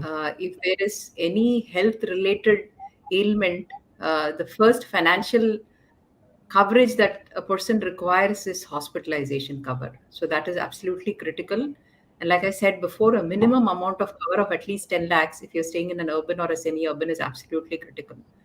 Uh, that is the first layer of cover. On top of that, it is important also to take a super top up cover, because what we are seeing is that the cover that you take of 10 lakhs may not be sufficient to you for the future. Suppose you're just 35 or 40 years old and you have a young family, then this 10 lakhs will not be adequate, because as inflation builds up, it is important that you have an affordable higher cover where the benefit of pre-existing periods etc have passed when you are in good condition. So please do take a super top up of an adequate amount. And if you see in the market, there are very attractively priced super top up offerings available for say 95 lakhs or 50 lakhs and so on and so forth, with the reasonable deductible. So if you match your base cover and your deductible in your super top up in such a way that your overall cover for hospitalization is fairly large, I would recommend a 1 crore cover, so that you have adequate amounts of cover that can take care of your hospitalization expenses over a reasonable period of time. So that's the second thing that you should do. The third you should do is, there are certain perils where you may need additional coverages that takes care of you and your family in times of need. And what we are seeing is that earlier, because of lifestyle changes and also the whole external environment of pollution and so on, the cancer instances are increasing. But unfortunately, post COVID, we are seeing cancer instances even increasing more, and the severity is also increasing. So, which means that if cancer happens, your ability to earn income is impacted, and also your hospitalization costs is not just one time, but it is an ongoing expense. So, how do you take care of that over and above your regular cover for other hospitalization needs? So, it's important to have a good cancer cover, which comes at very attractive costs. So, please do take a minimum amount of cancer cover. I think these three will take care of your needs quite comprehensively.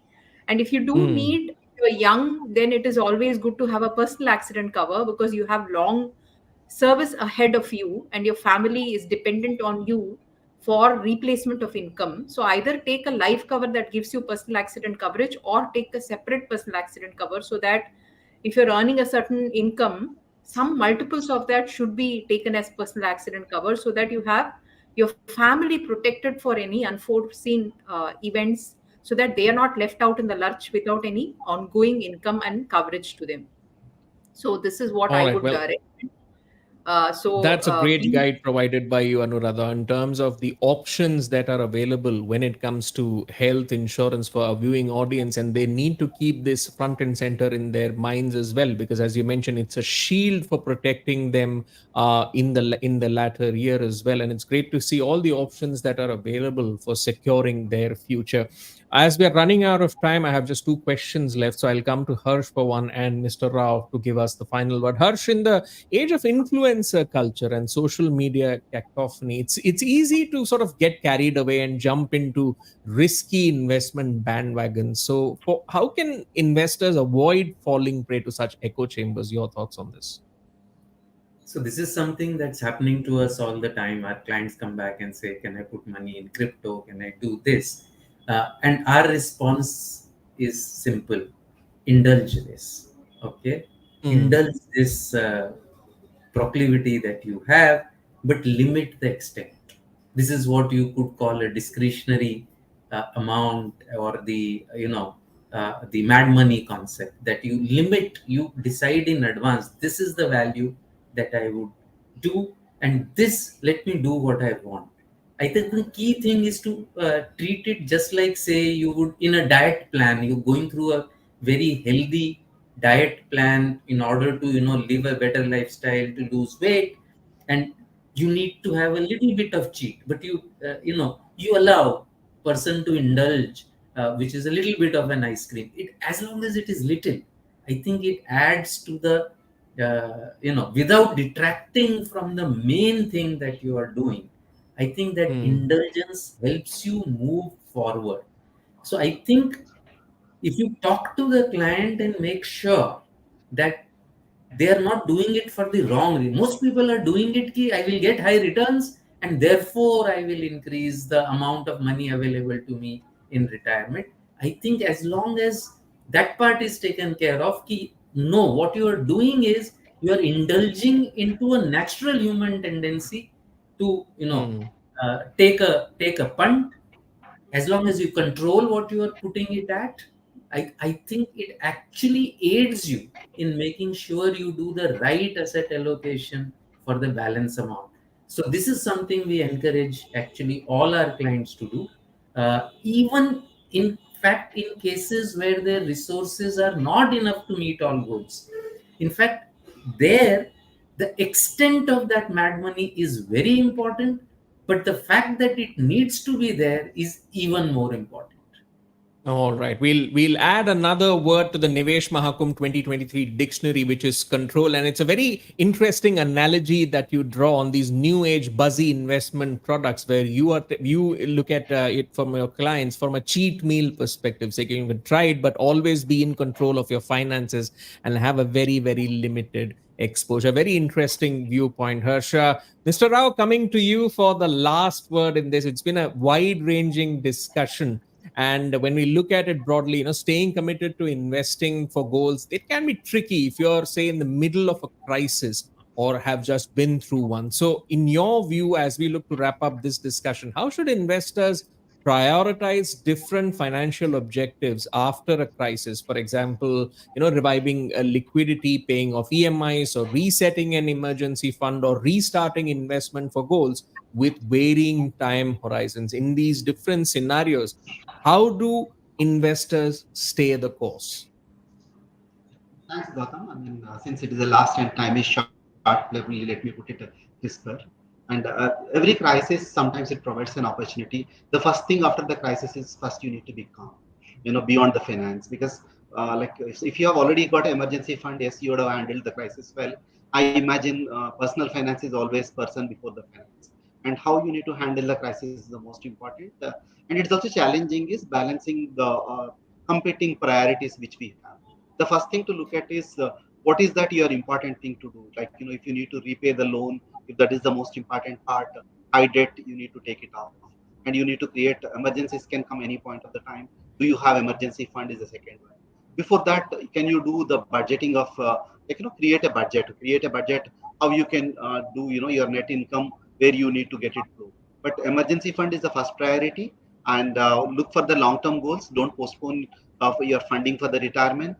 Then you have a kids education, and the best part I'd say is once you get these done, save separately for short term goals, so that you can find a way where you are not going to impact your long term your long term goals are intact, I look at. And last but not the least is sticking to the budget. And since it is soon after the crisis, it is a better way how you can enhance your ability to save more, and how you can make it enriching your investments wiser. Probably one crisis should make ensure that you are not falling into the second crisis, like COVID-19 or Ukraine war. Something can always comes to you, and you can't predict what is going to come. All that you need to do is you need to prepare. Be prepared. That's the message coming from our panelists as we conclude this exchange of ideas on the topic of planning for your goals and, of course, estate planning. And as we've learned from our panelists, the right kind of planning can truly bestow on you, the viewer, the gift of financial freedom. And there is never a better time to start than now. Thank you so much to everyone on the panel for sharing with us their insights on the topic. I'm sure the viewers will find it valuable in the course of their investment journey. Thank you so much to everyone on that panel. And with that, we will move on to the next item on the agenda. And before that, we learn a bit more on the aspect of tackling inflation, because tackling inflation can feel like a major hurdle in the world of investment. But it's also important to remember that the power of compounding is an antithesis to the clause of inflation.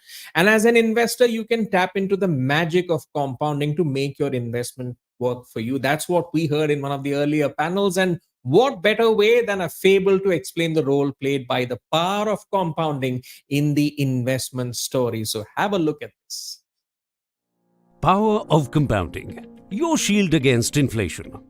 We know that inflation increases our cost of living, but it can also diminish the value of our savings. Here's how. After 25 years, you would need to shell out nearly 4 times more money to buy the same products. In effect, the worth of your savings would be 1/4 of what it is today. But there is a shield that can protect your investments against inflation. Power of compounding. This fable shows the power of compounding quite well. A king granted a scholar a stipend of 1 gold coin and agreed that the number of coins would double every day. Little did the king know that the scholar's stipend would compound to over 107 crore gold coins in just 30 days. Here is a real-life example that shows the power of compounding. Imagine yourself making an investment of 1 lakh rupees back in 1997 on a fund that offers 10% annual return. Here is the impact of time on compounding. Your investment of 1 lakh could have grown nearly 10 times to more than 10 lakh rupees in 25 years. Jump to 25 years later, 2022. Inflation has decreased the purchasing power of money by nearly 5 times. You overcame inflation. Your investment grew 10 times to rupees 10 lakh. You defeated inflation 5 to 10. Not impressed? Let's look at what can happen to this amount if you reinvest it for another 25 years. Here is the impact of capital on compounding. Your investment can grow to more than 1 crore rupees in the year 2047. You can make multiple such investments and use them to fulfill your life goals. So, start your investment journey early. Use the power of compounding and emerge prosperous into Nivesh ka Amrit Kaal. Mutual fund investments are subject to market risks. Read all scheme-related documents carefully. Well, the Nivesh Mahakumbh 2023 bandwagon continues, and we have a very interesting item lined up next for you. And for that, I'd like to introduce, or rather invite Mugdha Kalra to moderate the next session. And just to give a highlight, Mugdha is a name to reckon with in the Indian media landscape. She was also named by the BBC as one of the top 100 most inspiring and influential women in the world in 2021. So it's over to you, Mugdha. Well, thank you, Gautam. What an incredible day of learning it has been. Very insightful conversations on such relevant themes. And now I'm all set to take the sentiment forward and talk specifically about women and investment. And we'll deep dive straight into our subject for the day. How can women invest confidently despite the lack of women fund managers and women friendly products? So, requesting all of you to stay tuned. In 2 minutes, we'll be back.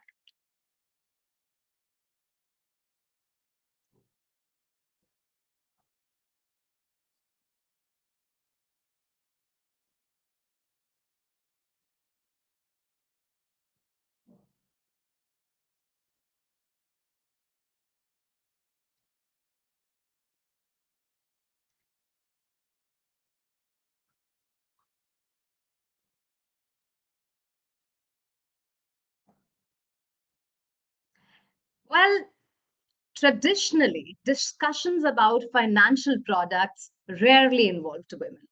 It does reflect the prevalence of a very strong patriarchal perception that finances are the forte of men.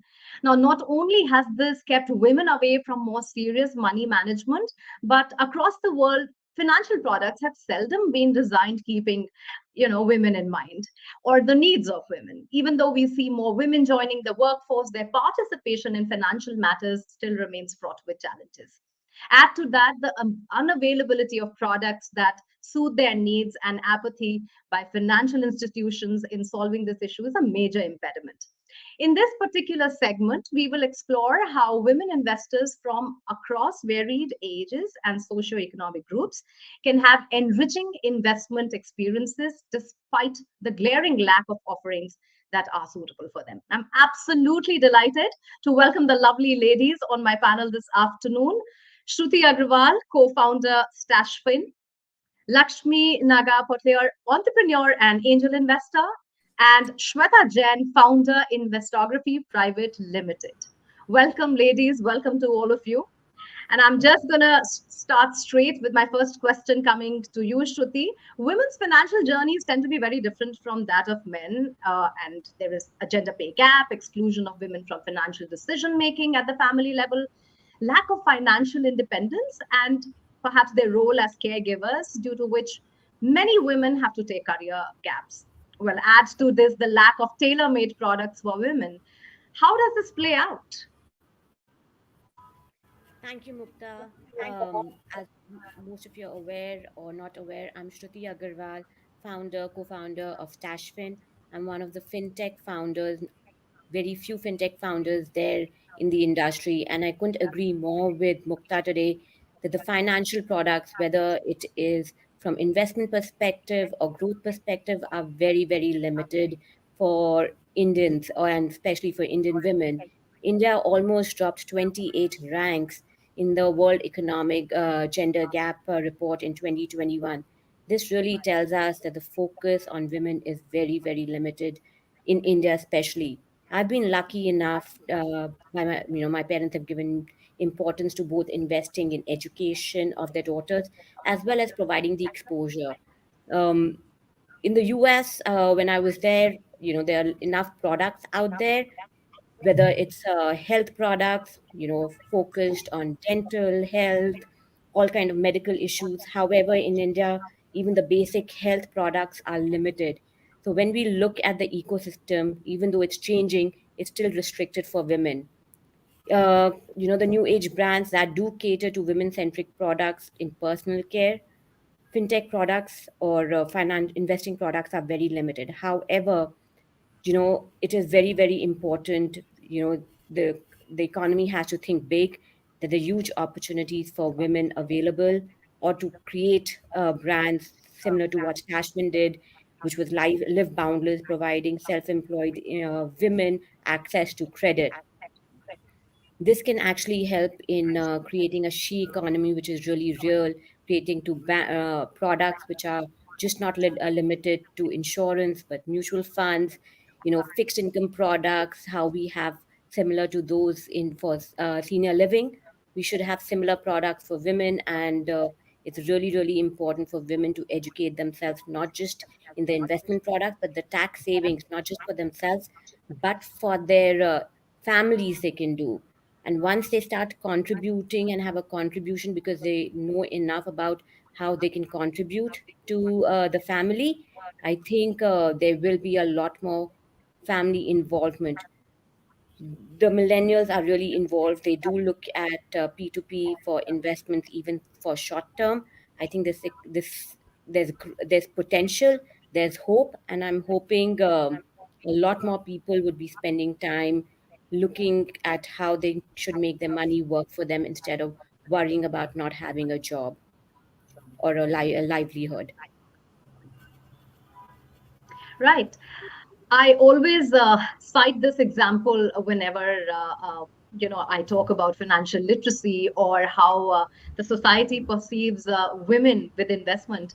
That I've sat with my financial portfolio with my fund manager, and if my husband happens to be around, there's never steady eye contact with them. Right? I'm always the third person in that room. Now, the ratio of women to men professionals in the financial services is also lopsided, professionally, if we talk about it. Lakshmi, let me get you in. Do you think the presence of a greater number of women in banks and fund houses can make these conversations a little more independent, a little more inclusive, and also make women feel comfortable to talk about what they want and start actively managing their investments? Yeah, no, so Mugda, thank you for inviting me on the panel, and I'm very happy to be here and a topic that's close to my heart. Great question, Mugda. So yes, you're absolutely right. The financial services sector is obviously far underrepresented when it comes to fund managers and decision makers in the ecosystem who are women leaders. Um, to some extent, absolutely yes. I think having influencers, having decision makers be women, speak, and I think share more stories. I think that's going to be critical. Not just being in roles of decision making, but being able to talk a lot more about it. Of course, we've had, SBI chairman being Arundhati Bhattacharya, right? So we've had India is a country probably far more progressive when it comes to women leaders in financial institutions. But I think when it comes to investments and discussing, how important it is, I think we are not having as many conversations on those topics. Post pandemic, or rather during the pandemic, I've seen, there have been a huge rise of influencers. And as was mentioned earlier, the millennial generation is far more actively engaged in the whole investment ecosystem. They are aware, they are very smart about tax planning as well.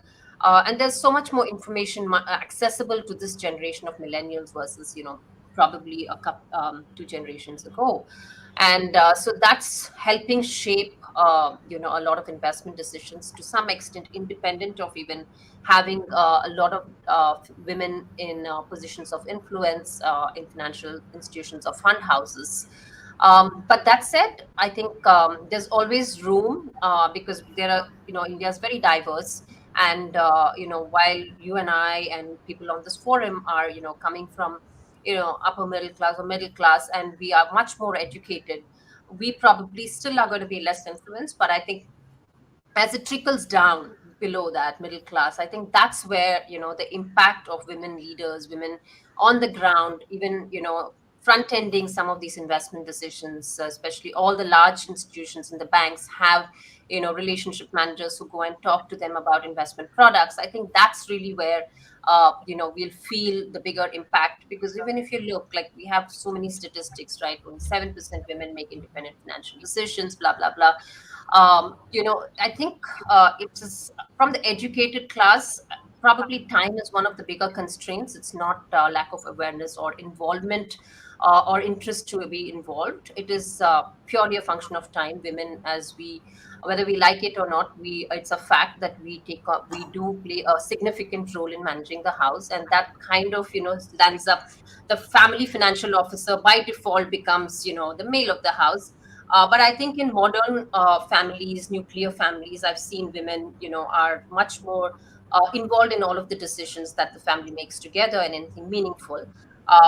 But it's, you know, be, you know, in the social circles which are not the modern families, more traditional kind of ecosystems, that's where I think we need to see the difference. And influencers should be able to make a bit of an impact. Uh, Financial leaders will make a bit of an impact, but I think also awareness in that league is a little less. And making them more comfortable, only I think other women, you know, can make that, you know, decision for them, help them make that decision. So I've seen this work really well in microfinance. You know, I've worked very closely in one of my school projects in microfinance, and you know, there are a lot more women who actually go and educate and help women, because microfinance as a sector has always believed in giving loans to other women, right? So they've been able to really, you know, encourage them take the loans, and they've been, you know, very, very conscious and responsible to pay back these loans. So we've seen when they understand, have access, they take advantage of these, and many of them have been able to use it for their business, which has invariably, you know, helped them help enhance their families. So they've seen the whole cycle. So I think that's really where it is missing a little bit at the grassroots level. And, you know, I think that's where we need to see a huge active engagement, in my view. Yeah, you very well put it. And the fact that you bring about the microfinance canvas and women talking to women and explaining them, and also when we start to have products that are designed by women, I think that as well is a game changer. Shweta, let me get you in. Well, the demographic of younger women in bigger cities is trying to change the narrative by refusing to let their partners, brothers, or their fathers manage their finances. Instead, they are taking the reins of their money into their own hands. But due to the lack of products suitable for their needs, it may be tricky to completely avoid being influenced by, you know, the male investment pattern. How can women investors sidestep those biases? I think women sometimes get in their own way because of the self-doubt that we have as a part of our upbringing. You know, we are less confident when it comes to things. So I think the self-doubt factor that we have affects us really negatively in terms of financial wellness, in terms of taking independent financial decisions. So it really comes down to, you know, validation from our partners, from our parents, which is why I think women stick to the traditional options more, be it FDs, be it gold, be it property, you know, the safer, so-called safer options. I think women need to get a little more confident, and that can happen with a little research, a little education, and of course, nudging each other, taking each other up. So when we talk about inspiring figures, when we talk about women investors, when we see products being designed by women, run by women, successful products. So I think that is when women will get even more motivated to take things further and take decisions for themselves. You know, so I think there's a clear lack of this today, and that is really affecting women investors. Having said that, I think we've come a long way. Maybe 5 years, 7 years ago, we really saw far less women investors. Today, we are seeing women investors, whether it's through SIPs, whether it's opening trading accounts, whether it's, you know, buying that one share that they want to invest in. Or be it for the children's education. I think what women do need, another factor that they need is um, their goals. I think talking to them in a language where things matter to them rather than just saying wealthy.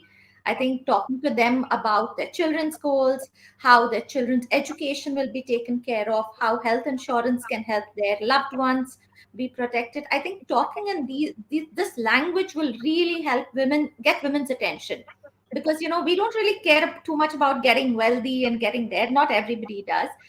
What matters to us is our loved ones' wellness and their well-being and their dreams being met, because we tend to put their happiness before ours. So I think even the language, not just the product, and that will come when there are women at, designing these products, when there are women designing the communication behind it. So I think pinkifying this sort of revolution should mean making it simpler and not making it more expensive, because otherwise you see, if there's something for women or babies, you see them marked up considerably. So I would love to see simplicity being the hallmark of pinkifying these products.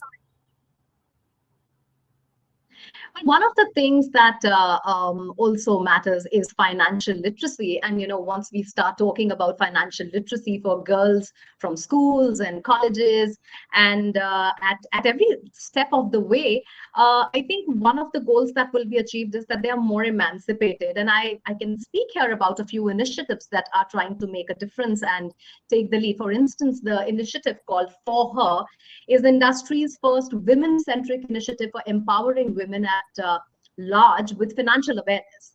And it has already run over 200 women-exclusive programs that have been attended by over 2,000 women.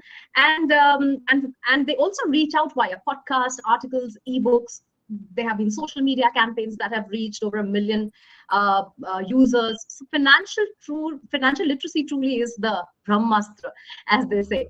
Shruti, taking the sentiment forward, accessing the right financial products and services and devising sound investment strategies can be easier for women who have their own sources of income, right? Now, how can women who are not financially independent start their investment journey? Because a lot of time women come and say, oh, we are homemakers, we are caregivers, we don't get access to money, I don't make my own money, but there always is a way.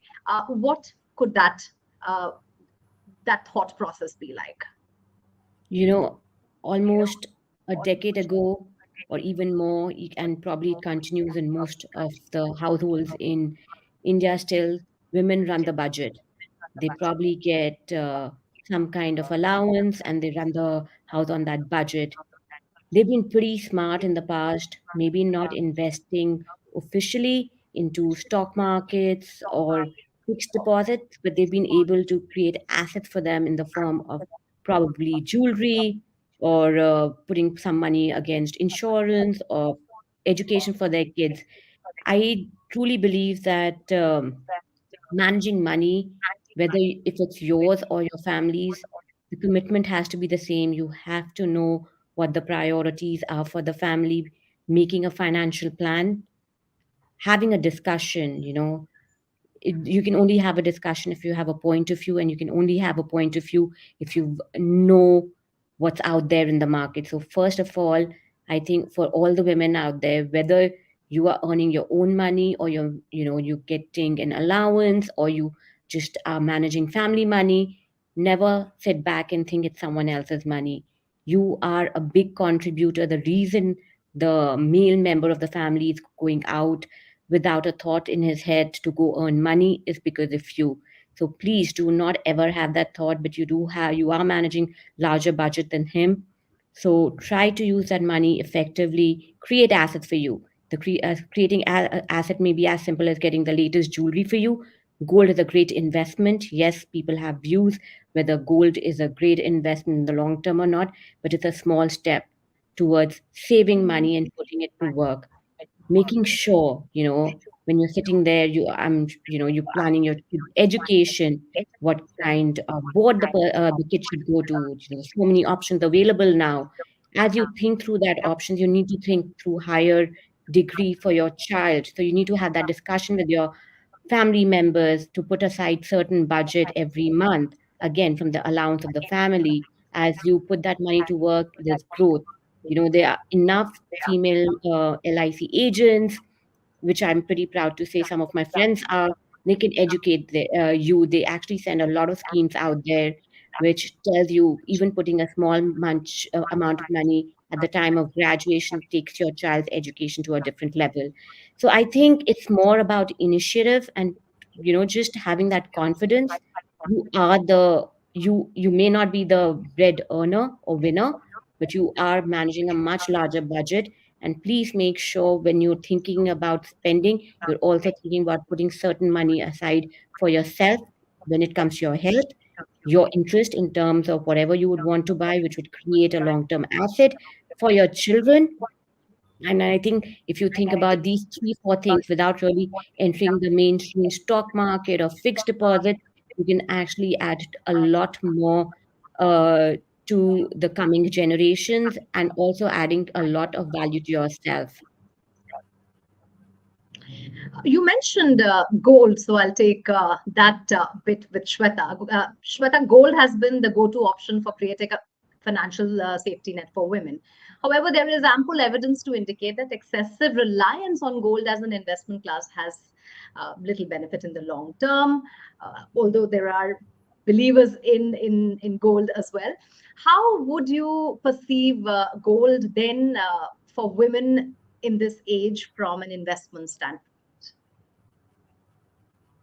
I would want to ask women this question who actually invest in gold. How many times have you gone out and sold gold to meet any goal, whether it's to buy a car or whether it's to fund your child's education or for monthly expenses after retirement? How many times have you actually gone out and sold that gold? Never. Gold is for, the next generation, right? So gold is a great investment option, not that I disagree with that, because I'd rather invest in gold than get those designer bags as an investment. But any too much of a good thing can also be a bad thing, which is what I think has happened here. So I think women should explore beyond gold. So go beyond gold, I would tell women. Whatever options we're talking about, right? Whether it's mutual funds, whether it's insurances, whether it's FDs, anywhere that you're saving money is great. But don't think about it as investing if you're saving money. Learn the difference between investing and saving money here. It has to beat inflation. We just saw, just before the panel started, we saw about compounding a video, right? Where it's also compounding our expenses. So in about 25 years, you will need 4 times the amount. So if gold is not going to grow that way, which means you're saving money with gold, you're not really investing money, right? So some bit of exposure is great. So we generally recommend between 10 to 20% is fine. But beyond that, you need to make sure that whatever you need, for your rainy day is saved, say in an FD.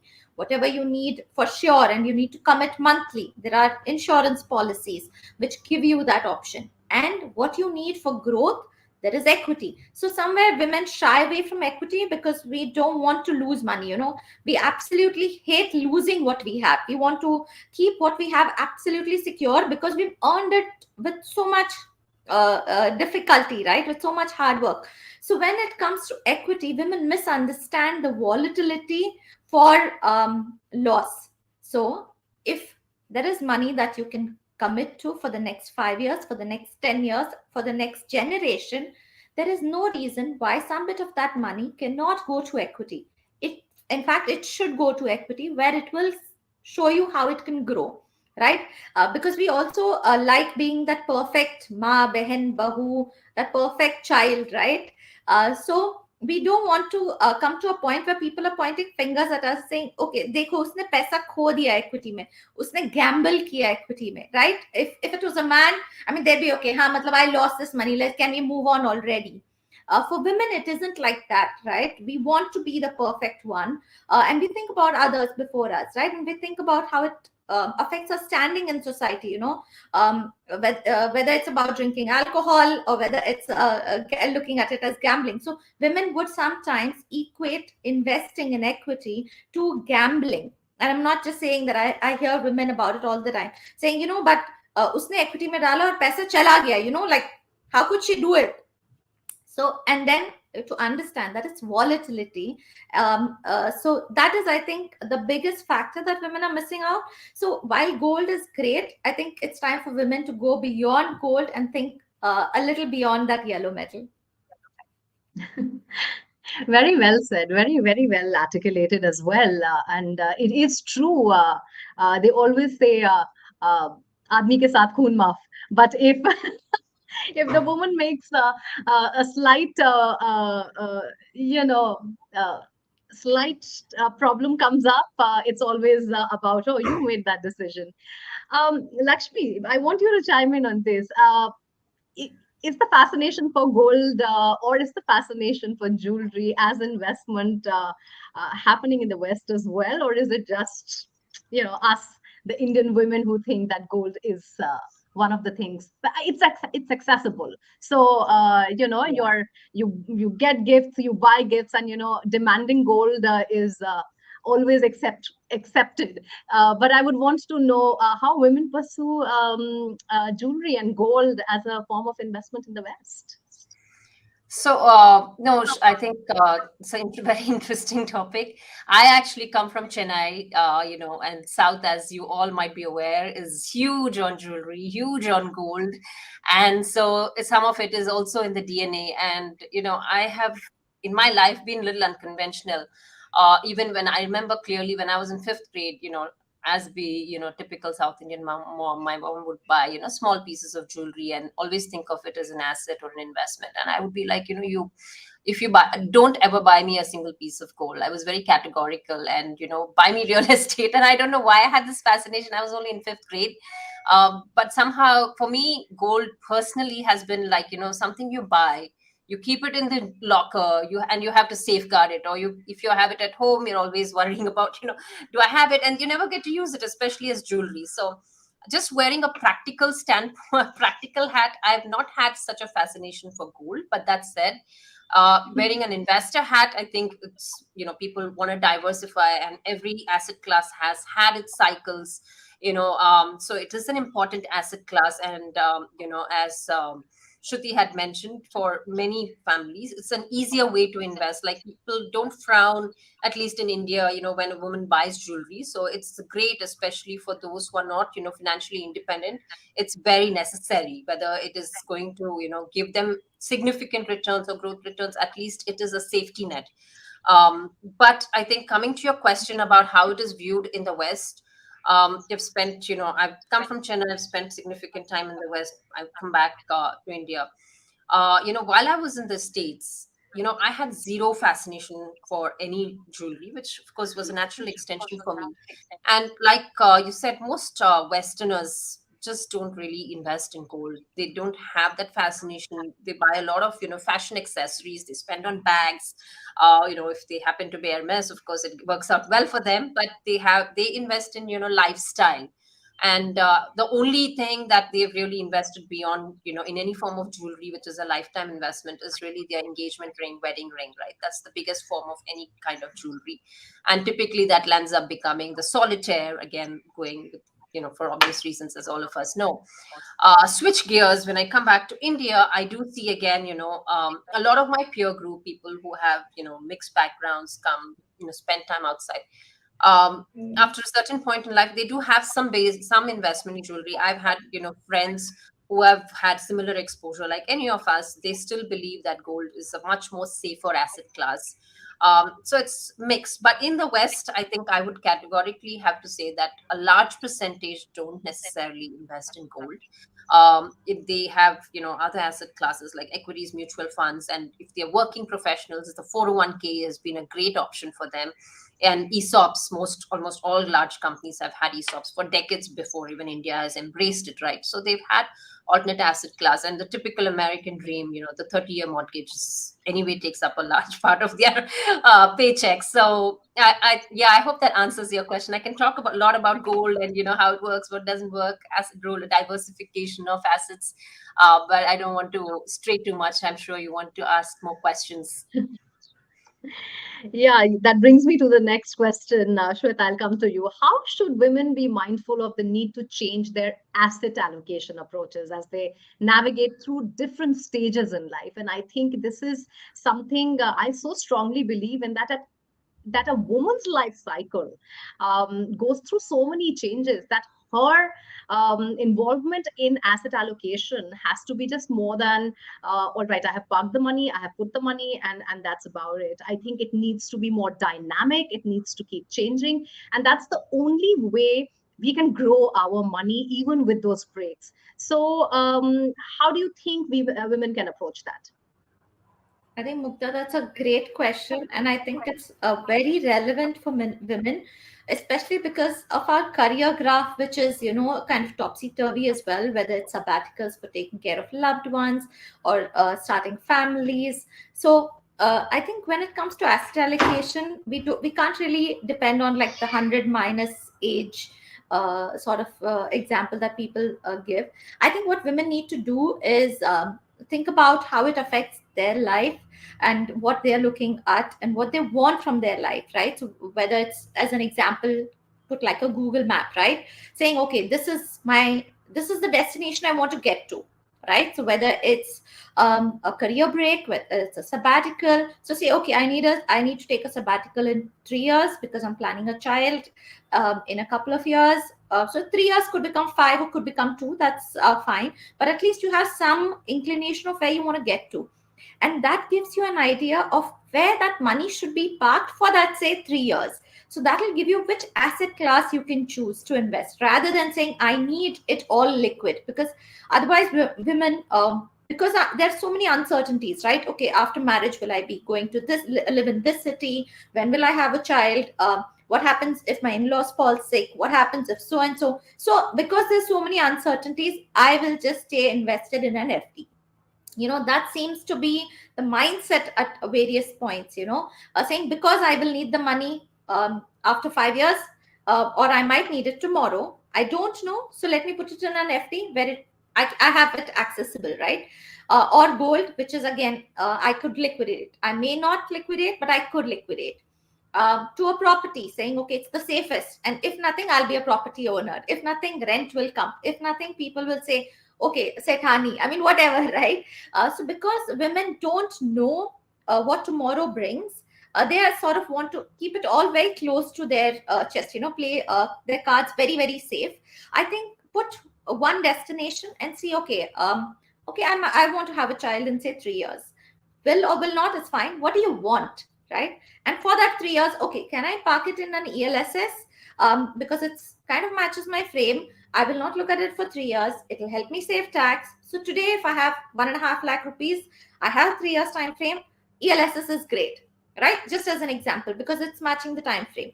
Okay, if it's a rainy day, money that I want to keep, 6 to 9 months expenses. Okay, let me be a little more conservative and keep 12 months expenses handy. So EMIs, even if I get fired from my job tomorrow, or if I don't have income, 12 months, I'm absolutely safe. So I keep that money close to my chest. So I keep that money in an FD, right? So which is accessible anytime, or a combination of liquid funds, bank account, and FD. So nothing is really lying idle. We as women, I think one great thing is also we don't like things lying idle. We like kuch na kuch, it should keep working. We are working all the time 24/7, right? So we need to make sure our money is working. So this combination will give us that. Then put another destination. Okay, I want to be financially free, whether I retire from, see, home se to there is no retirement. You're going to be managing your home, whether you're single, you're married, you're a parent, whatever, you're going to be managing your home, right? So usse to retirement nahi hai, but can I be financially free? Okay, by when do I want to be? I love this job, so never retiring. Great. But I want to pursue, say, photography. I like wildlife. Can I go to a jungle safari every month if I wish to and still keep working? Can you do that? Okay, I'd like to do that by age 40. Usse pehle to I would like to go on such adventures. Think about what you want. Create your own vision board. And this vision board will be different for, the four of us are here. This vision board will be so different for each one of us. So think about that, okay? Because see, while you might want to travel the world, the reality is you're not going to just get up today and say, okay, even if you have the money, say, okay, I'm off to travel the world, right? There will be events like this that you'll want to attend, that you'll want to give gyan to all the women that you've taken from, right? You'll want to give back as well. So you're going to then put down, okay, Spain and so and so year, US and so year, Australia and so year. So put that down, so put down all your sort of Google Maps, money maps and see how much and when and what can you afford. Can you afford it once it has inflated? Because this is an example that I like to give as well. You might be able to afford a chair today if you had that money, right? If I have 100 rupees and the chair is 100 rupees today, I can afford it. But next year, because of inflation, the chair will be 105 rupees and I will still have 100 rupees if I have not invested. So, what I could afford today, I can't afford next year. So always remember the impact of inflation, even on things that you can afford today. So keep your asset allocation according to your vision board, according to your requirements. At the time, keep your 10 to 12 months, whatever you're comfortable with, liquid. But other than that, give it room to grow. It will keep you a little uncomfortable. You might have a few sleepless nights. Okay, we give our family lots of sleepless nights of ours. Why not give ourselves also some sleepless nights, and let it grow, be a little uncomfortable and learn, and then you will see that the balance between comfort and growth will come at some point. Maybe 7 nights down the line it will come. So the balance between growth and comfort, I think that's the sweet spot that you want to find. Wonderful, wonderful, and great bits of gyan, as you said. I'm happy you're here to give us those gyan tips. But yeah, this financial vision board, making your financial vision board is such an important tip, because we make all kinds of vision boards, we make all kinds of plans, but yeah, financially supporting those plans. So a financial vision board, I think, is my take home from here as well. Coming to financial literacy bit now, for many women who have to juggle relentlessly between their family and professional duties, learning the intricacies of investing can be an arduous task, if you ask me, for which a lot of them may not have time or find time or make time, right? Shruti, what would be your advice to such women who are trying to become financially savvy? What are the options available? Can you give them some tips? And the fact that they don't want to excessively sort of rely on their partners or male members, etc., what are their options to make themselves financial literate? So, for those who don't want to take calls on long-term goals but have quick liquidity, look at options like NCDs, listed NCDs, which are shorter in term, tax effective MLDs, market linked debentures, and look at P2P investments. These are shorter in nature, have higher returns. Some of them are very tax effective as well, and it is very easy to get in and get out of them. I would suggest, if you're looking to put your money to work, these give you high value or more buck for your money. These would be the quick ones for me. And of course, when you're budgeting your household spends, put some money aside for yourself, especially for insurance. After the pandemic, we all understand having health insurance, life insurance is very, very important. So these couple of products would be something I would request every woman to read about and focus on. Shweta, any tips there? Yeah, I think one of the easiest things to do is an ELSS scheme. I think it helps save tax. It helps you condition you for 3-year lock-in. I think it's a small amount that you can start. It gives you a staggered investment if you want to. So I think women should look at starting an SIP in ELSS scheme.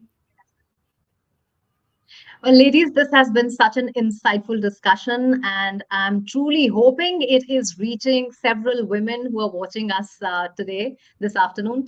Thank you so much for taking out time and joining us and speaking to me about investment and how women can make their investments work for them. The experiences of women, their needs and goals are very different from men, and I sincerely hope that we have more women-centric products, women fund managers, and more empowerment when it comes to financial literacy. Thank you, all of you, and over to you, Gautam. Thank you, Mugdha. And I echo that message. More power to you and more power to women, especially when it comes to the investment universe. And of course, thank you to everyone on the panel for sharing such great insights. As prominent poet Maya Angelou once said, nothing can dim the light that shines from within. So we hope that you, the investor, man or woman, shine bright with all the lessons that you learn from initiatives such as the Nivesh Mahakumbh. And with that, we wrap up this special event, which has been home to many, many interesting conversations. It's been an exciting exchange of ideas from a galaxy of industry leaders, financial advisors, and subject matter experts as part of this mega event. And I'd like to thank all of them for sharing such valuable nuggets of wisdom at the Nivesh Mahakumbh today on a range of topics, from a lowdown of the four major asset classes, managing volatility, emerging trends in the mutual fund spaces, planning for your life goals, and the hurdles faced by women in their investment journey, and of course, more contemporary issues pertinent to our viewers. And we hope these insights will propel you towards the future of your dreams in this new year. And on that note, I'd also like to thank our viewers for tuning in today for this exciting collaboration between Hindustan Times and Aditya Birla Sun Life Mutual Funds Limited. For now, this is Gautam Srinivasan signing off. Have a great day. Have a great year.